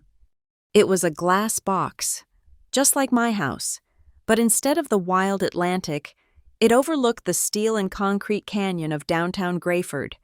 The air was cold, chilled to an aggressive 68 degrees, and smelled of industrial carpet, expensive wood polish, and the faint metallic tang of ozone from the server racks. They were all there. Reed Hollis sat at the head of the long, polished mahogany table, a thermal carafe of coffee at his elbow. He was wearing his crisis suit, a dark charcoal pinstripe, and his Patek Philippe watch. He looked, I noted, perfectly rested. Alistair Finch, our general counsel, sat to his right, looking distinctly unrested. His face was the color of old parchment, and he kept adjusting his suspenders. On the 80-inch screen at the far end of the room, 3 faces stared back, teleconferenced in: the interim chairman, a man named Blevins, and the 2 independent directors who comprised the audit committee, a former SEC commissioner named Cho, and a retired CEO from Chicago. This was not an HR meeting. This was a tribunal. Reed was the first to speak. He offered Kincaid and me a thin reptilian smile. He was still performing, still trying to control the narrative. Mara, Mr. Kincaid, thank you for coming in on a Saturday. His voice was smooth, reasonable. I'm glad we're all here. This has obviously gotten overheated. I'm confident we can resolve this, right here, like adults. Like adults, the final, desperate condescension. I did not sit. Kincaid did. I walked to the head of the table, unplugged the central HDMI cable from the conference hub, and plugged it into my laptop. The projector whirred. Reed, I said, what does like adults mean? Does it mean you offer me a settlement? A promotion? An NDA? Reed chuckled, a dry, airy sound. It means we find a path forward. Mara, we're a team. We protect the company. Good, I said. Let's protect the company. My desktop appeared on the 80-inch screen. It was a clean, black background. I clicked a single file. The first slide was a simple bar chart. Vendor cost analysis. Bayview Marine Services legacy vendors. As you know, Reed, I said, my voice cutting through the chilled air, you approved an emergency, sole source contract for Bayview. I ran the numbers. Bayview's invoices are, on average, 28% higher than our next most expensive, pre-vetted vendor for the same services. On the screen, Ms. Cho leaned forward, her eyes narrowing. It's an emergency contract, Reed said smoothly, waving a dismissive hand. You pay a premium for speed. That's operational cost. This is basic. Is this also basic? I clicked to the next slide. It was a split screen. On the left, the Articles of Incorporation for Bayview Marine Services, listing its address, 14B Station Plaza, Suite 204. On the right, a scanned bank statement from 10 years ago belonging to my brother. His address, 14B Station Plaza, Suite 204. It's a P.O. box at a UPS store, I said. One that has been in my brother's name for a decade. Reed's smile tightened. That's a coincidence. And frankly, none of our business. If your brother has a vendor dispute, this isn't a dispute. Reed, it's a conspiracy. I clicked to the next slide. It was the email. The one Reed had accidentally forwarded to me and Alistair. the one linking his personal account, Lorraine's account, and the Bayview, services@gmail.com account. I used the cursor to highlight the key sentence from Lorraine. Read, thank you for clarifying. Camden understands the structure. This is the structure, Read, I said. You, my stepmother Lorraine, and my brother Camden. You bypassed the company's tender process to award an 8-figure, algorithmically inflated contract to a shell company run by my family. Reed looked at Alistair. Alistair, this is slander. This is a fabrication. She's clearly lashing out. Alistair, I said, not taking my eyes off Reed. Did you want to tell him, or should I? Alistair Finch swallowed. He looked at Reed, his eyes full of a lawyer's weary dread. Reed, the company was served this morning at 8:00 a.m.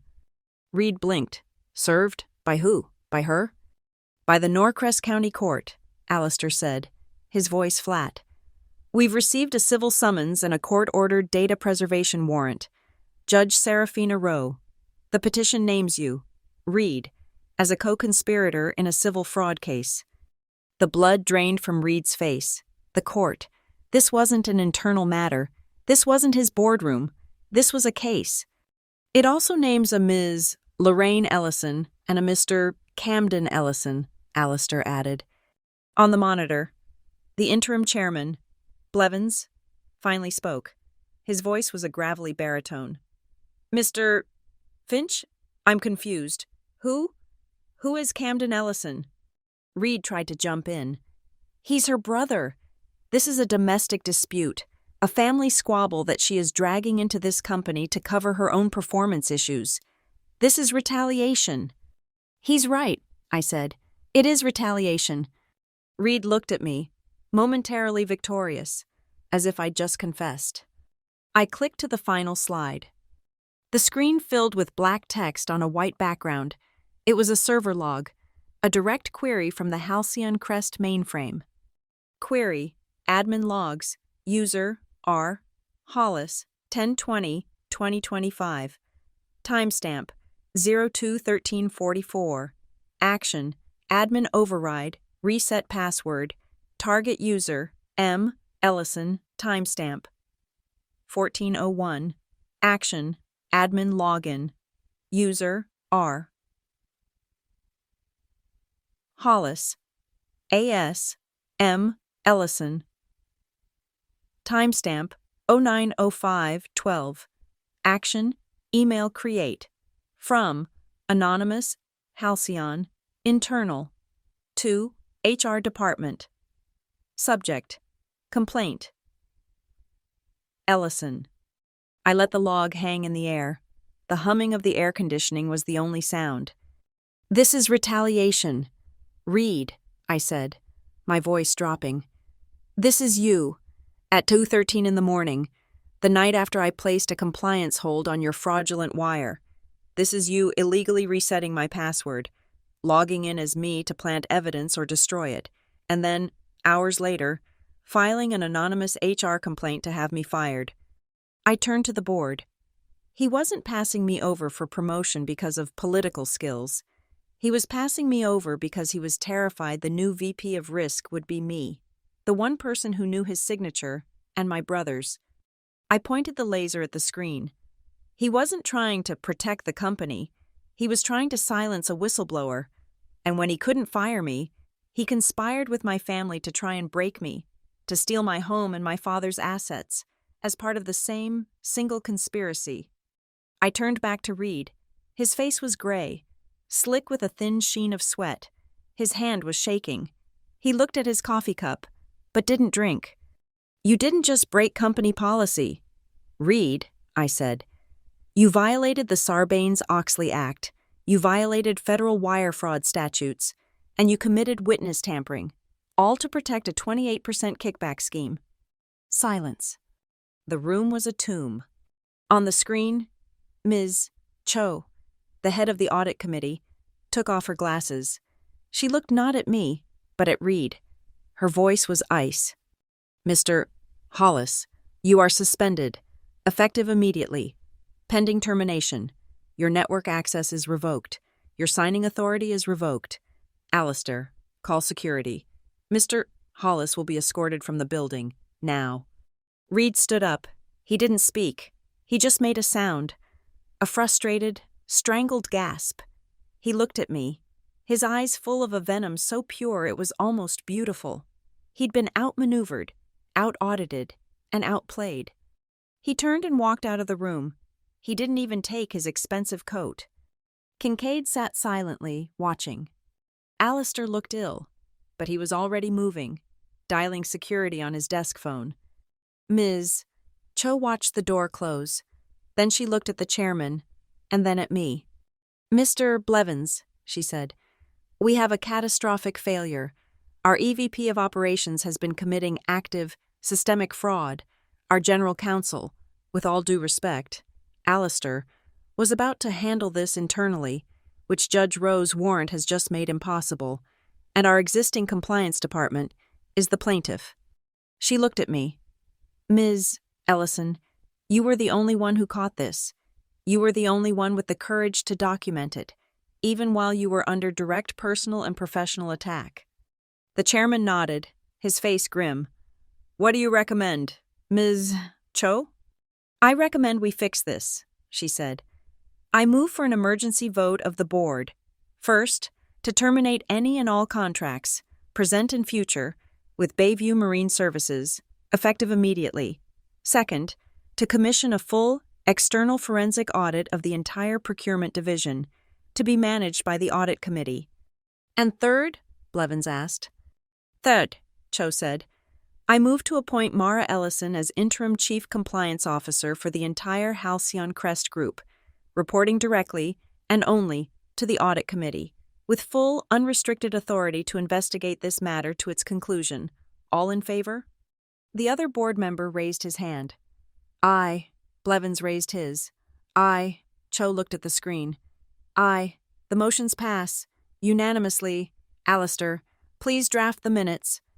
Alistair, still pale, was already typing. My lawyer, Mr. Kincaid, quietly closed his briefcase. His job here was done. Alistair slid a single sheet of paper, hot from the laser printer in the corner, across the polished table toward me. It was the formal record of the board vote. A single line waited at the bottom. I picked up the heavy, boardroom pen, the one Reed had left behind. I signed my name, Mara L. Ellison. I did not smile. I did not look up. I just pushed the paper back toward the general counsel. The minutes are signed, I said.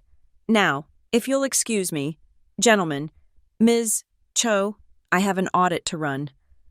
My first day as interim chief compliance officer for Halcyon Crest Group was not spent in Reed's old corner office, with its sweeping views and polished, empty desk.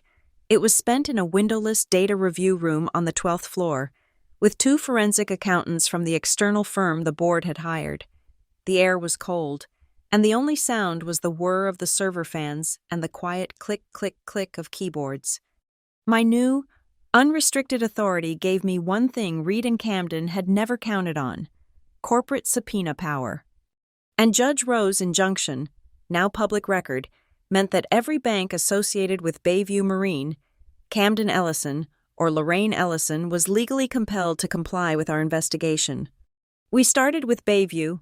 The account, now frozen, was at Norcrest Community Bank. We got the statements. The account was opened 4 months ago.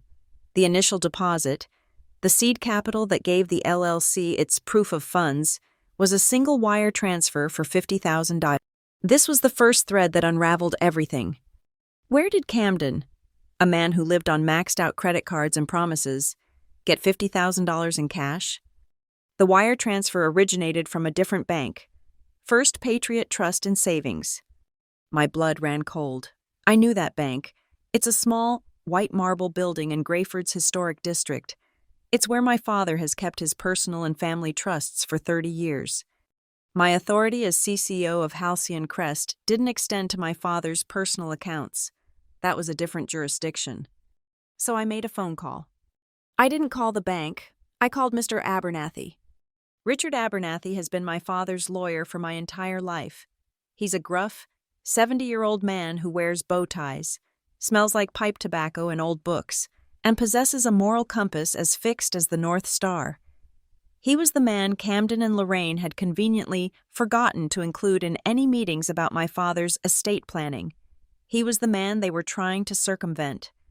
I met him at his dusty, wood-paneled office at 7 a.m. on Monday. I brought coffee. He already had a pot brewed. I didn't waste his time. I didn't get emotional. I laid it out like a compliance report. "Mr. Abernathy," I said, placing the file on his desk. "Exhibit A, a durable power of attorney, giving Camden full authority, signed by my father. The notary stamp is dated September 18th. I placed a second document next to it. Exhibit B, my father's admission and surgical schedule from Norcrest General. On September 18th, he was under general anesthesia for 8 hours for a carotid artery endarterectomy. He was legally incapacitated." Abernathy's eyes, small and sharp behind his glasses, flickered from one page to the other. He said nothing. He just tented his fingers. "Exhibit C," I continued. "A new vendor contract at my company, Halcyon Crest, for $8 million, awarded to a shell company, Bayview Marine Services. Exhibit D, the signature on the Bayview Incorporation papers, matching my brother's. Exhibit E, the email chain, dated 2 months prior, between my boss, Reed Hollis, my stepmother, Lorraine, and my brother, Camden, discussing the LLC structure and the need for discretion. This is the corporate fraud." I paused, then placed the last, most important document on his desk. Exhibit F, the initial funding wire for the Bayview Shell Company, $50,000, wired from a First Patriot Trust account, dated September 19th, the day after his surgery. Abernathy stared at the wire transfer. He was silent for a full minute. Then, he picked up his phone. He didn't dial. He used an old-fashioned intercom. "Margaret, clear my next 2 hours, and get me the file for the Walter Ellison Revocable Trust, the active one." He was a bulldog. He had signatory review access to all of Dad's accounts. He logged into the First Patriot portal. We found the transaction in less than 90 seconds. It wasn't a simple wire.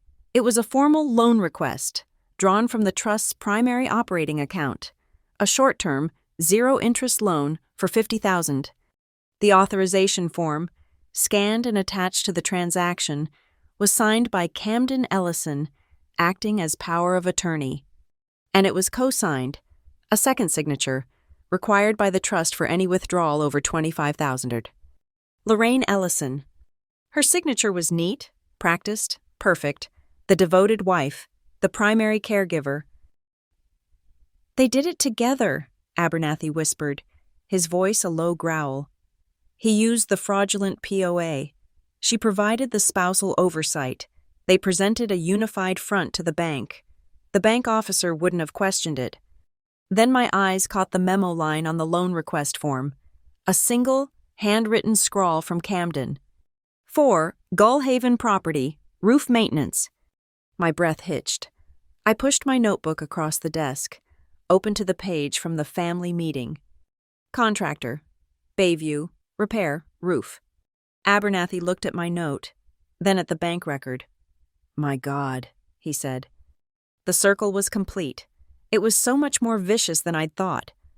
They stole $50,000 from my father, while he was unconscious, using a fraudulent POA. The lie they used to steal that money, the roof repair, was the exact same lie they used to justify taking my house. They used the stolen $50,000 to capitalize the Bayview Shell Company. They used Bayview to execute the multi-million-dollar fraud at Halcyon Crest. They then tried to seize my house, the collateral for their original lie, to silence me, the only person who could expose both frauds. It was one single, suffocating, perfectly closed loop of greed. "He's being discharged tomorrow," I said. "They're moving him home, to her house." Abernathy was already putting on his coat. "Not anymore. They're not. Come on. We're going to the hospital." We found my father in his room, sitting in a chair by the window. He looked smaller. The energy, the booming force that was Walter Ellison, was dimmed. He looked tired and confused. A nurse was in the room, explaining discharge medication to Lorraine, who was nodding and taking notes, the portrait of wifely duty. "Lorraine," Abernathy said. His voice wasn't loud, but it cut through the room like a scalpel. "You need to leave. Now." Lorraine looked up, her face a mask of confusion and offense. "Richard? What on earth? We're just discussing Walter's care." "Your services," Abernathy said, walking to the bedside, "are no longer required. You have 5 minutes to collect your things and vacate your husband's room. If you are not gone by the time I return, I will have the hospital security remove you." He didn't raise his voice. It was a statement of fact. Lorraine looked to my father, her eyes wide, pleading. "Walter? Darling? What is this?" My father looked from Abernathy's granite-hard face to mine. He saw the file in my hand. He saw my expression. He didn't know the details, but he knew the truth. He just nodded. Once, a small, tired gesture toward the door. "Go, Lorraine. Please, just go."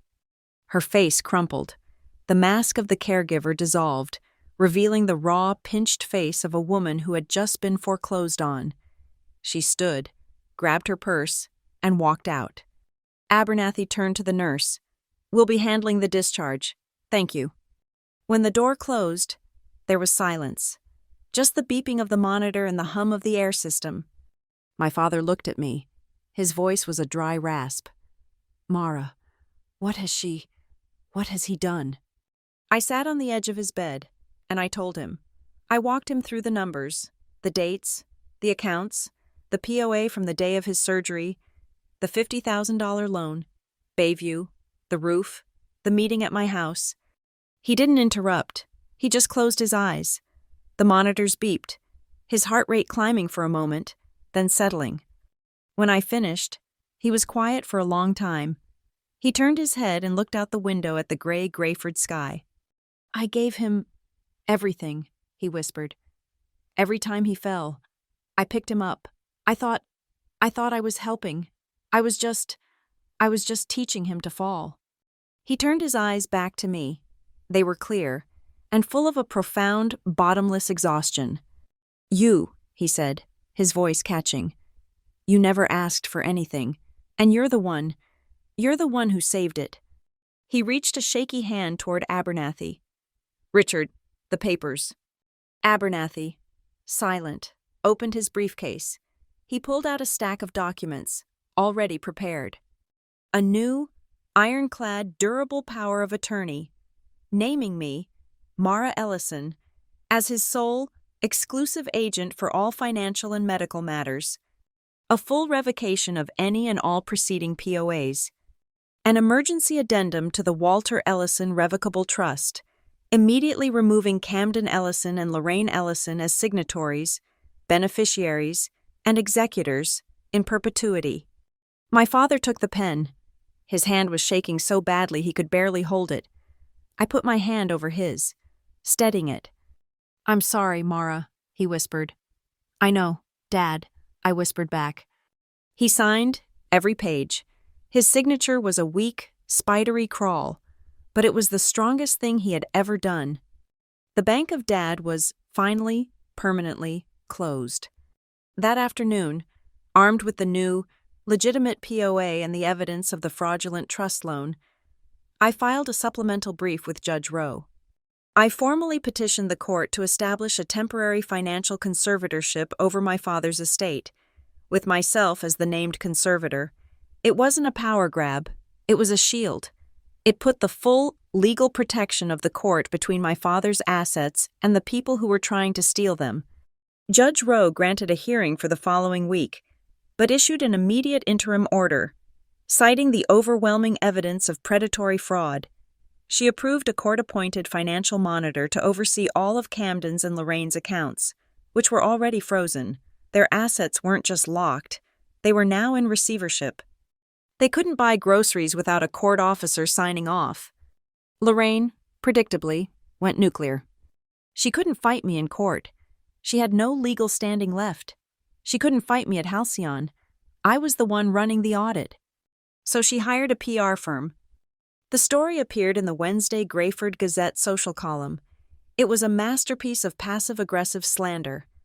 Friends of the Ellisons, it read, are expressing deep concern for beloved philanthropist Walter Ellison. Sources say his health has taken a turn following a hostile and deeply disloyal legal maneuver by his daughter, Mara Ellison, who is reportedly seeking to seize control of the multi-million-dollar family estate from her grieving stepmother. My phone melted. Texts from cousins I hadn't seen in a decade. Mara, what is going on? This is horrible. Is this true? Your poor father. I let the calls go to voicemail. I read the texts, my face impassive. I opened my long-dormant Twitter account. I had 48 followers. I wrote one sentence. The truth has invoices. I hit tweet. Back at Halcyon, in Reed's old office, I was running the audit. My new corporate email was filling up. But hidden among the audit reports and vendor files was a steady stream of anonymous messages from employees, forwarded from a tip account I'd set up. Thank you. Reed was a tyrant. He stole my performance bonus 2 years ago, and I couldn't prove it. What you did, it was brave. Thank you for protecting us. I read every one. I moved them to a secure, private folder. I didn't reply to a single one. I had work to do. The hearing for the permanent injunction was held via a secure video link.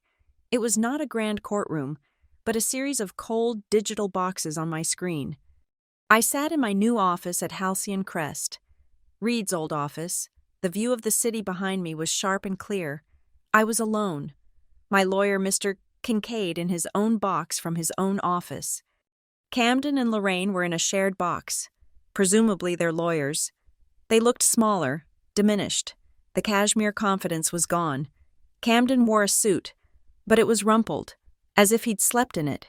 He looked sullen, angry, like a teenager dragged to a parent-teacher conference. Lorraine was a ghost.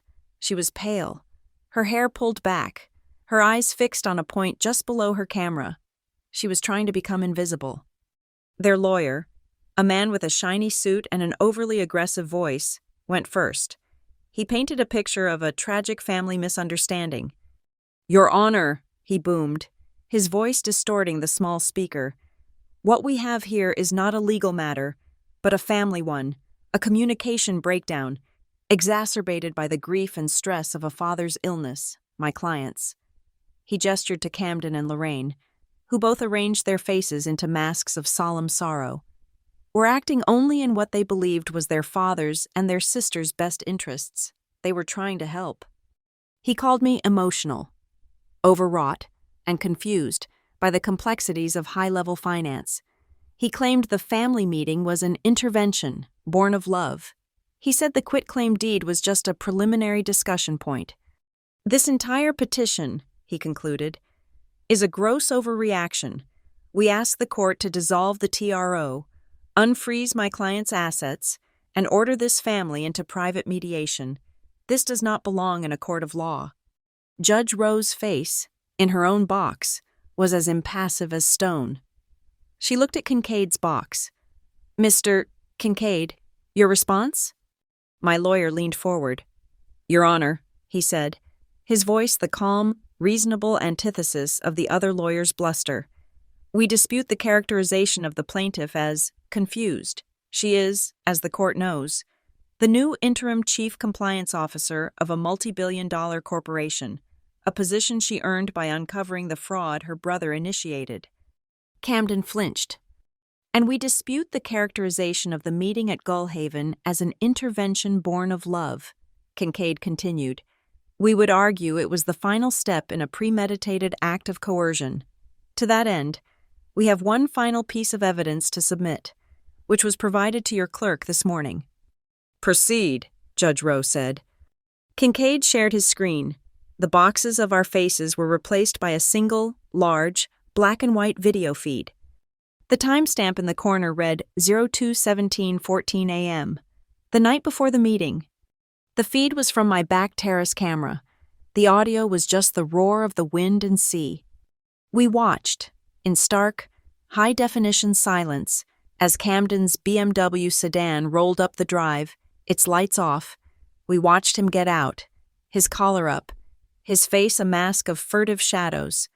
We watched him creep along the stone path to the back door, the one he thought was out of sight.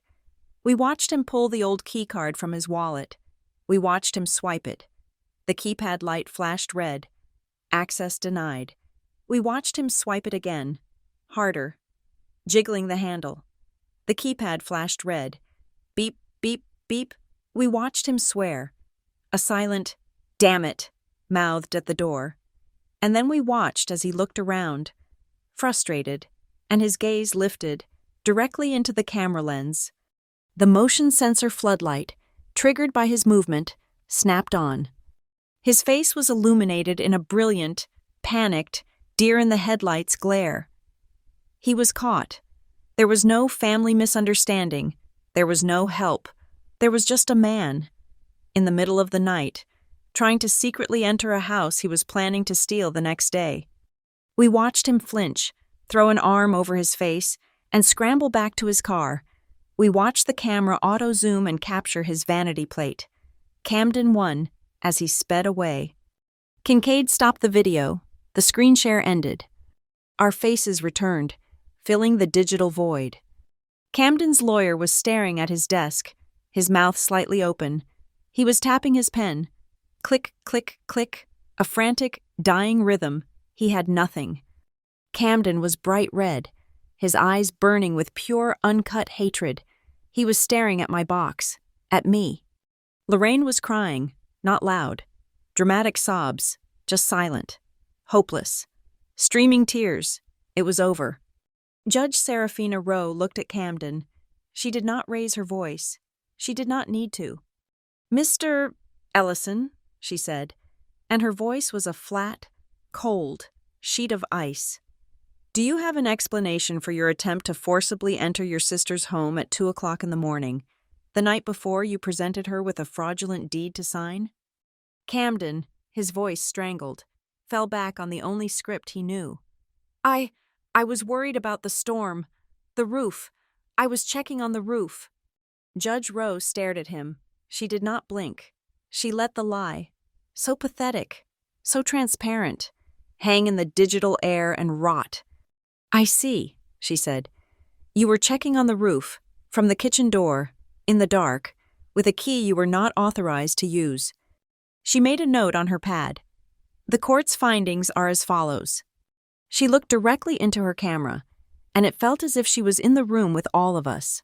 First, on the matter of the property at 4 Gullhaven Point, the court finds overwhelming and indisputable evidence of coercion, undue influence, and a severe predatory conflict of interest. The plaintiff's evidence, the recorded meeting, the fraudulent power of attorney, and this video paints a clear picture not of a misunderstanding, but of a coordinated bad faith attempt to seize an asset through intimidation. "Therefore," she said, "any and all claims by Camden Ellison, Lorraine Ellison, or any entity they represent, against the Gullhaven property are hereby declared null and void. The forged quitclaim deed is ruled invalid. The temporary restraining order is now a permanent order of protection, in effect for a period of 5 years. You are to remain 500 yards away from Ms. Ellison and her property. Violation of this order will result in your immediate arrest." Lorraine let out a small, sharp gasp. "Second," the judge continued, "on the matter of the conservatorship of Walter Ellison, the court has reviewed the new, validly executed power of attorney, as well as the testimony from Mr. Abernathy and the evidence of the fraudulent $50,000 loan. The petition for a temporary financial conservatorship is granted. Ms. Mara Ellison is appointed conservator of her father's estate. With full authority, the court-appointed financial monitor will remain in place, overseeing the frozen assets of the defendants, until such time as a full financial restitution can be calculated." Camden's lawyer put his head in his hands. "And third," Judge Rowe said, and her voice became even colder, "this is no longer just a probate matter. The evidence presented in this petition, specifically the exhibits pertaining to Bayview Marine Services, the inflated contracts from Halcyon Crest Holdings, and the collusion between the defendants and Mr. Reed Hollis suggests a clear criminal conspiracy to commit wire fraud, mail fraud, and elder fraud. She looked at Camden, then at Lorraine. This court is a court of equity, but it is also a mandatory reporter.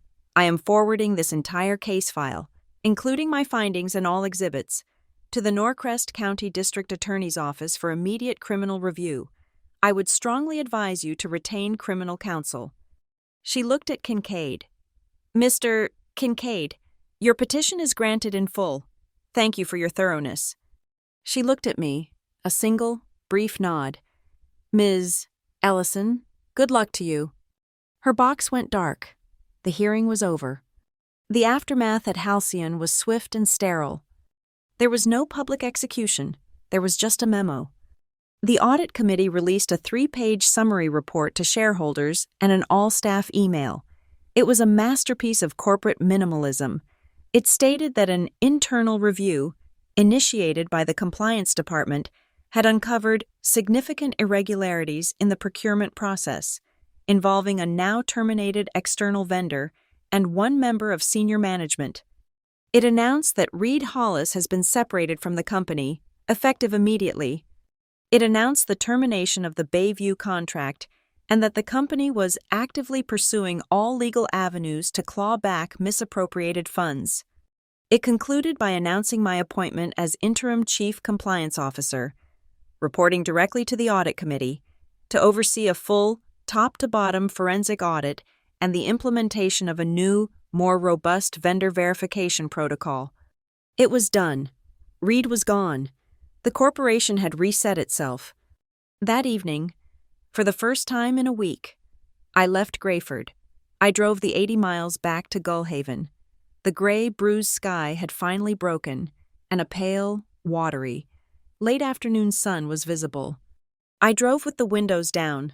The air was cold, but it smelled of pine and damp earth, not recycled carpet and ozone. I parked in my own garage, next to the wall where Camden had, years ago, spray-painted a terrible rendering of his college mascot. I walked into the house. It was silent. The wind was still blowing, but it was a steady, rhythmic rush, not the violent, shrieking howl of the storm.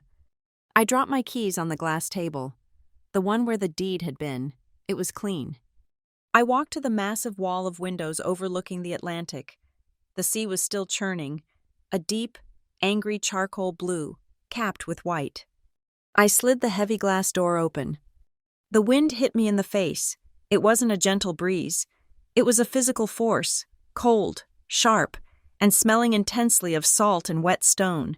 It whipped my hair across my face and stung my eyes, but it felt clean. It felt like oxygen. I stood there for a long time, just breathing it in. My phone buzzed in my jacket pocket. I pulled it out.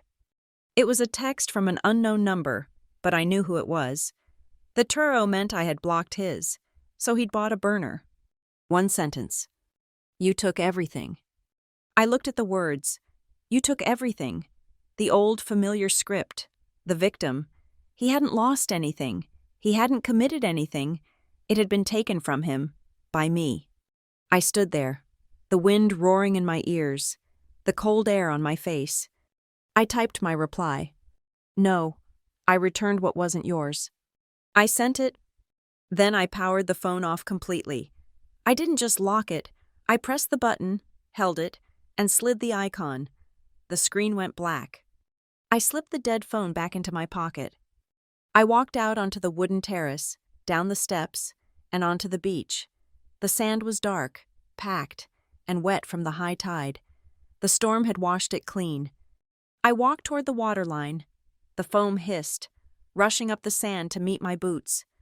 A huge wave crashed, a booming, hollow thump that I felt in my chest, and then the long, white hiss of the drawback. I stepped forward, right to the edge, and let the next wave, cold and powerful, surge over my feet, soaking my boots and the cuffs of my trousers. I didn't care. I just stood there, anchored, as the tide rushed in and out, washing away the old footprints, leaving nothing behind but the clean, wet, cold, and solid sand beneath my feet. The wind chimes were the only sound. They were a set of simple, copper tubes. I had hung on the terrace, and the storm had, miraculously, spared them. They sang a high, clear, metallic song into the cold, clean air, a sharp, sweet counterpoint to the deep, percussive bass of the surf rolling in below. It was Saturday, a week after the hearing. I was in my study, the room Camden had already mentally measured for his own desk. The room was quiet. My laptop was closed. On my desk sat one, final, thick accordion file, the one I had labeled Ellison C&L, Due Diligence. It was full. It contained the initial printouts of the Bayview contract, the scanned, grainy image of the PMO box address, the printout of the 28% overbid analysis, the scanned birthday card with Camden's lazy, arrogant signature, the PDF of Reed's accidentally forwarded email, with Lorraine's name shining on the CC line like a digital beacon, the court summons, the sheriff's service receipt, and now, on top, a single, freshly printed page, the final, stamped, and executed order from Judge Serafina Rowe. I took the thick bundle of paper, the entire architecture of their ruin, and I closed the cover. The cardboard flap made a soft thwump. I didn't file it in my cabinet. I stood, walked out of the study, and into the main living room. The room was clean. The shards of Lorraine's teacup were gone. The stain on the white sofa was gone. The ghosts of the frantic, scattered papers had been exorcised. The house was just a house again, full of cold, bright, coastal light. I walked to the built-in bookshelves, the ones of bare, light-colored wood that I had designed myself. I reached up, and I slid the entire file onto the highest shelf. It wasn't an active case. It was history, an artifact of a war that was, for me, already over. I stood there for a moment, listening to the chimes. My phone, the black, silent slate I'd left on the glass coffee table, lit up. It wasn't a text from a burner phone. It wasn't a call from an unknown caller. It was a corporate email, an official notification, from the interim chairman, Blevins. Subject: Board resolution and formal offer. Mara. Following the unanimous vote of the Halcyon Crest Holdings Board of Directors, and on the recommendation of the full Audit Committee, we are pleased to formally offer you the permanent senior executive position of Chief Compliance Officer for the Halcyon Crest Group, reporting directly to the board. Your authority will be global. I read the first few lines. I saw the words, permanent, global, authority. I saw the attached PDF, the contract, the new salary, the stock options, the numbers that represented the final, corporate, bottom-line total of my victory. I looked at the notification for a long, silent beat. I didn't reply. I didn't open the PDF. I didn't smile. I reached out my thumb and pressed the side button. The screen went dark. Then, I picked the phone up, held the button, and deliberately silenced the ringer. I put the phone back on the table, face down. I slid the heavy glass door to the terrace open. The wind chimes sang, a burst of chaotic, beautiful notes. The wind itself rushed in, cold and damp, smelling of nothing but salt and distance. I stepped outside, pulling my sweater tighter. I didn't close the door behind me. I walked to the edge of the terrace and looked down. The lawn below, the small patch of stubborn coastal grass that ran to the seawall, was a mess. The storm had passed, but it had left its scars, a tangle of black seaweed, a scattering of broken branches. And there, lying flat in the mud, half submerged in a puddle of rainwater, was the sign. It was a professional for sale sign, heavy white plastic on a black metal frame. Camden had, in his infinite, pathetic optimism, apparently had it made the day before the family meeting. He had pounded it into the damp earth himself, claiming my land before he'd even stepped inside. The storm had ripped it from the ground. The wind had done what I hadn't needed to. It had knocked it flat, face down, defeated. I walked down the wooden steps, my boots sinking slightly into the soft, wet ground. I stood over the sign. I could see the back of it, the black metal A-frame, already rusting in the salt air. I bent down, my knees cracking in the cold, and I grabbed the frame. It was heavy. I dragged it out of the mud and flipped it over.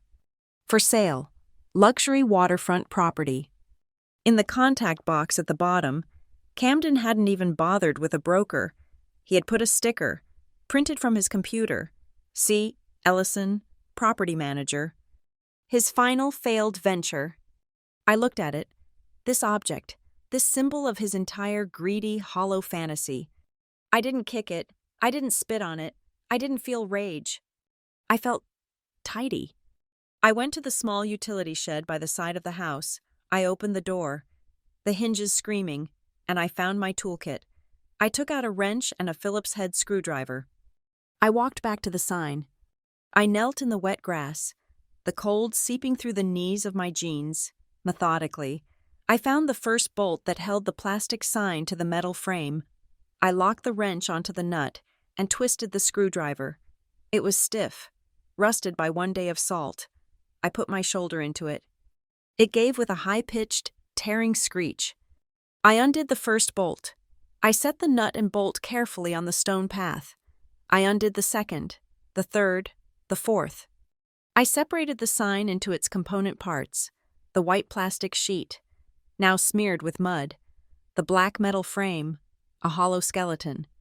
I picked up the metal frame. I carried it to the side of the house, where the large blue recycling bins waited. I lifted the heavy lid, and I dropped the frame inside. It hit the bottom with a loud, hollow clang. I went back. I picked up the plastic sign. I carried it to the other bin, the one for landfill. It was, after all, non-recyclable. It was just trash. I dropped it in. It landed with a soft, dull thud. I put the small nuts and bolts in my pocket to throw away inside. I put the tools back in the shed. My hands were covered in mud and rust. I didn't go inside to wash them. I walked past the terrace, onto the short, grassy slope, and all the way to the top of the stone seawall. The wall I had built, the one my fussy job had paid for, the one that Bayview was supposed to repair. It had held. The storm had battered it for 3 days, and it had not moved. It was solid. The sea was still a deep, bruised charcoal, but the whitecaps were smaller. The tide was high, and the waves were rolling in, long, powerful, and rhythmic. I stood on the stone ledge, the wind tearing at my hair, pulling it free from its tie. It whipped across my face, stinging my cheeks. A large seventh wave gathered, a wall of dark water swelling up. It rolled toward me, and instead of crashing, it hit. It struck the seawall with a deep, percussive, hollow thump that I felt in my chest, up through the soles of my feet. A plume of white, atomized spray exploded upward, 20 feet into the air. It hung there for a moment, a cloud of cold, clean salt, and then the wind caught it, drenching me. I didn't flinch. I just stood there, soaked in breathing. The wave pulled back. It dragged the sheet of white foam with it, a long, slow, agonizing hiss of water pulling against stone. It scoured the rock clean, pulling the debris and the spray back into itself, leaving behind nothing but the dark, wet, solid granite. A signature erased. I stood there, alone, on my wall, in front of my house. I said it out loud, not to the wind, not to the ocean, to myself. My voice was quiet, but the wind carried the words. The house stays. I tasted the salt on my lips. I felt the first, faint, almost smile in a year. I do too. Thank you so much for listening to this story. We'd love to know where you're tuning in from. So please drop a comment below and let us know what you thought about Mara's Revenge. If you enjoyed this, please be sure to subscribe and like this video. And if you really loved it, please support us by hitting that hype button. It helps get this story out to be heard by more people.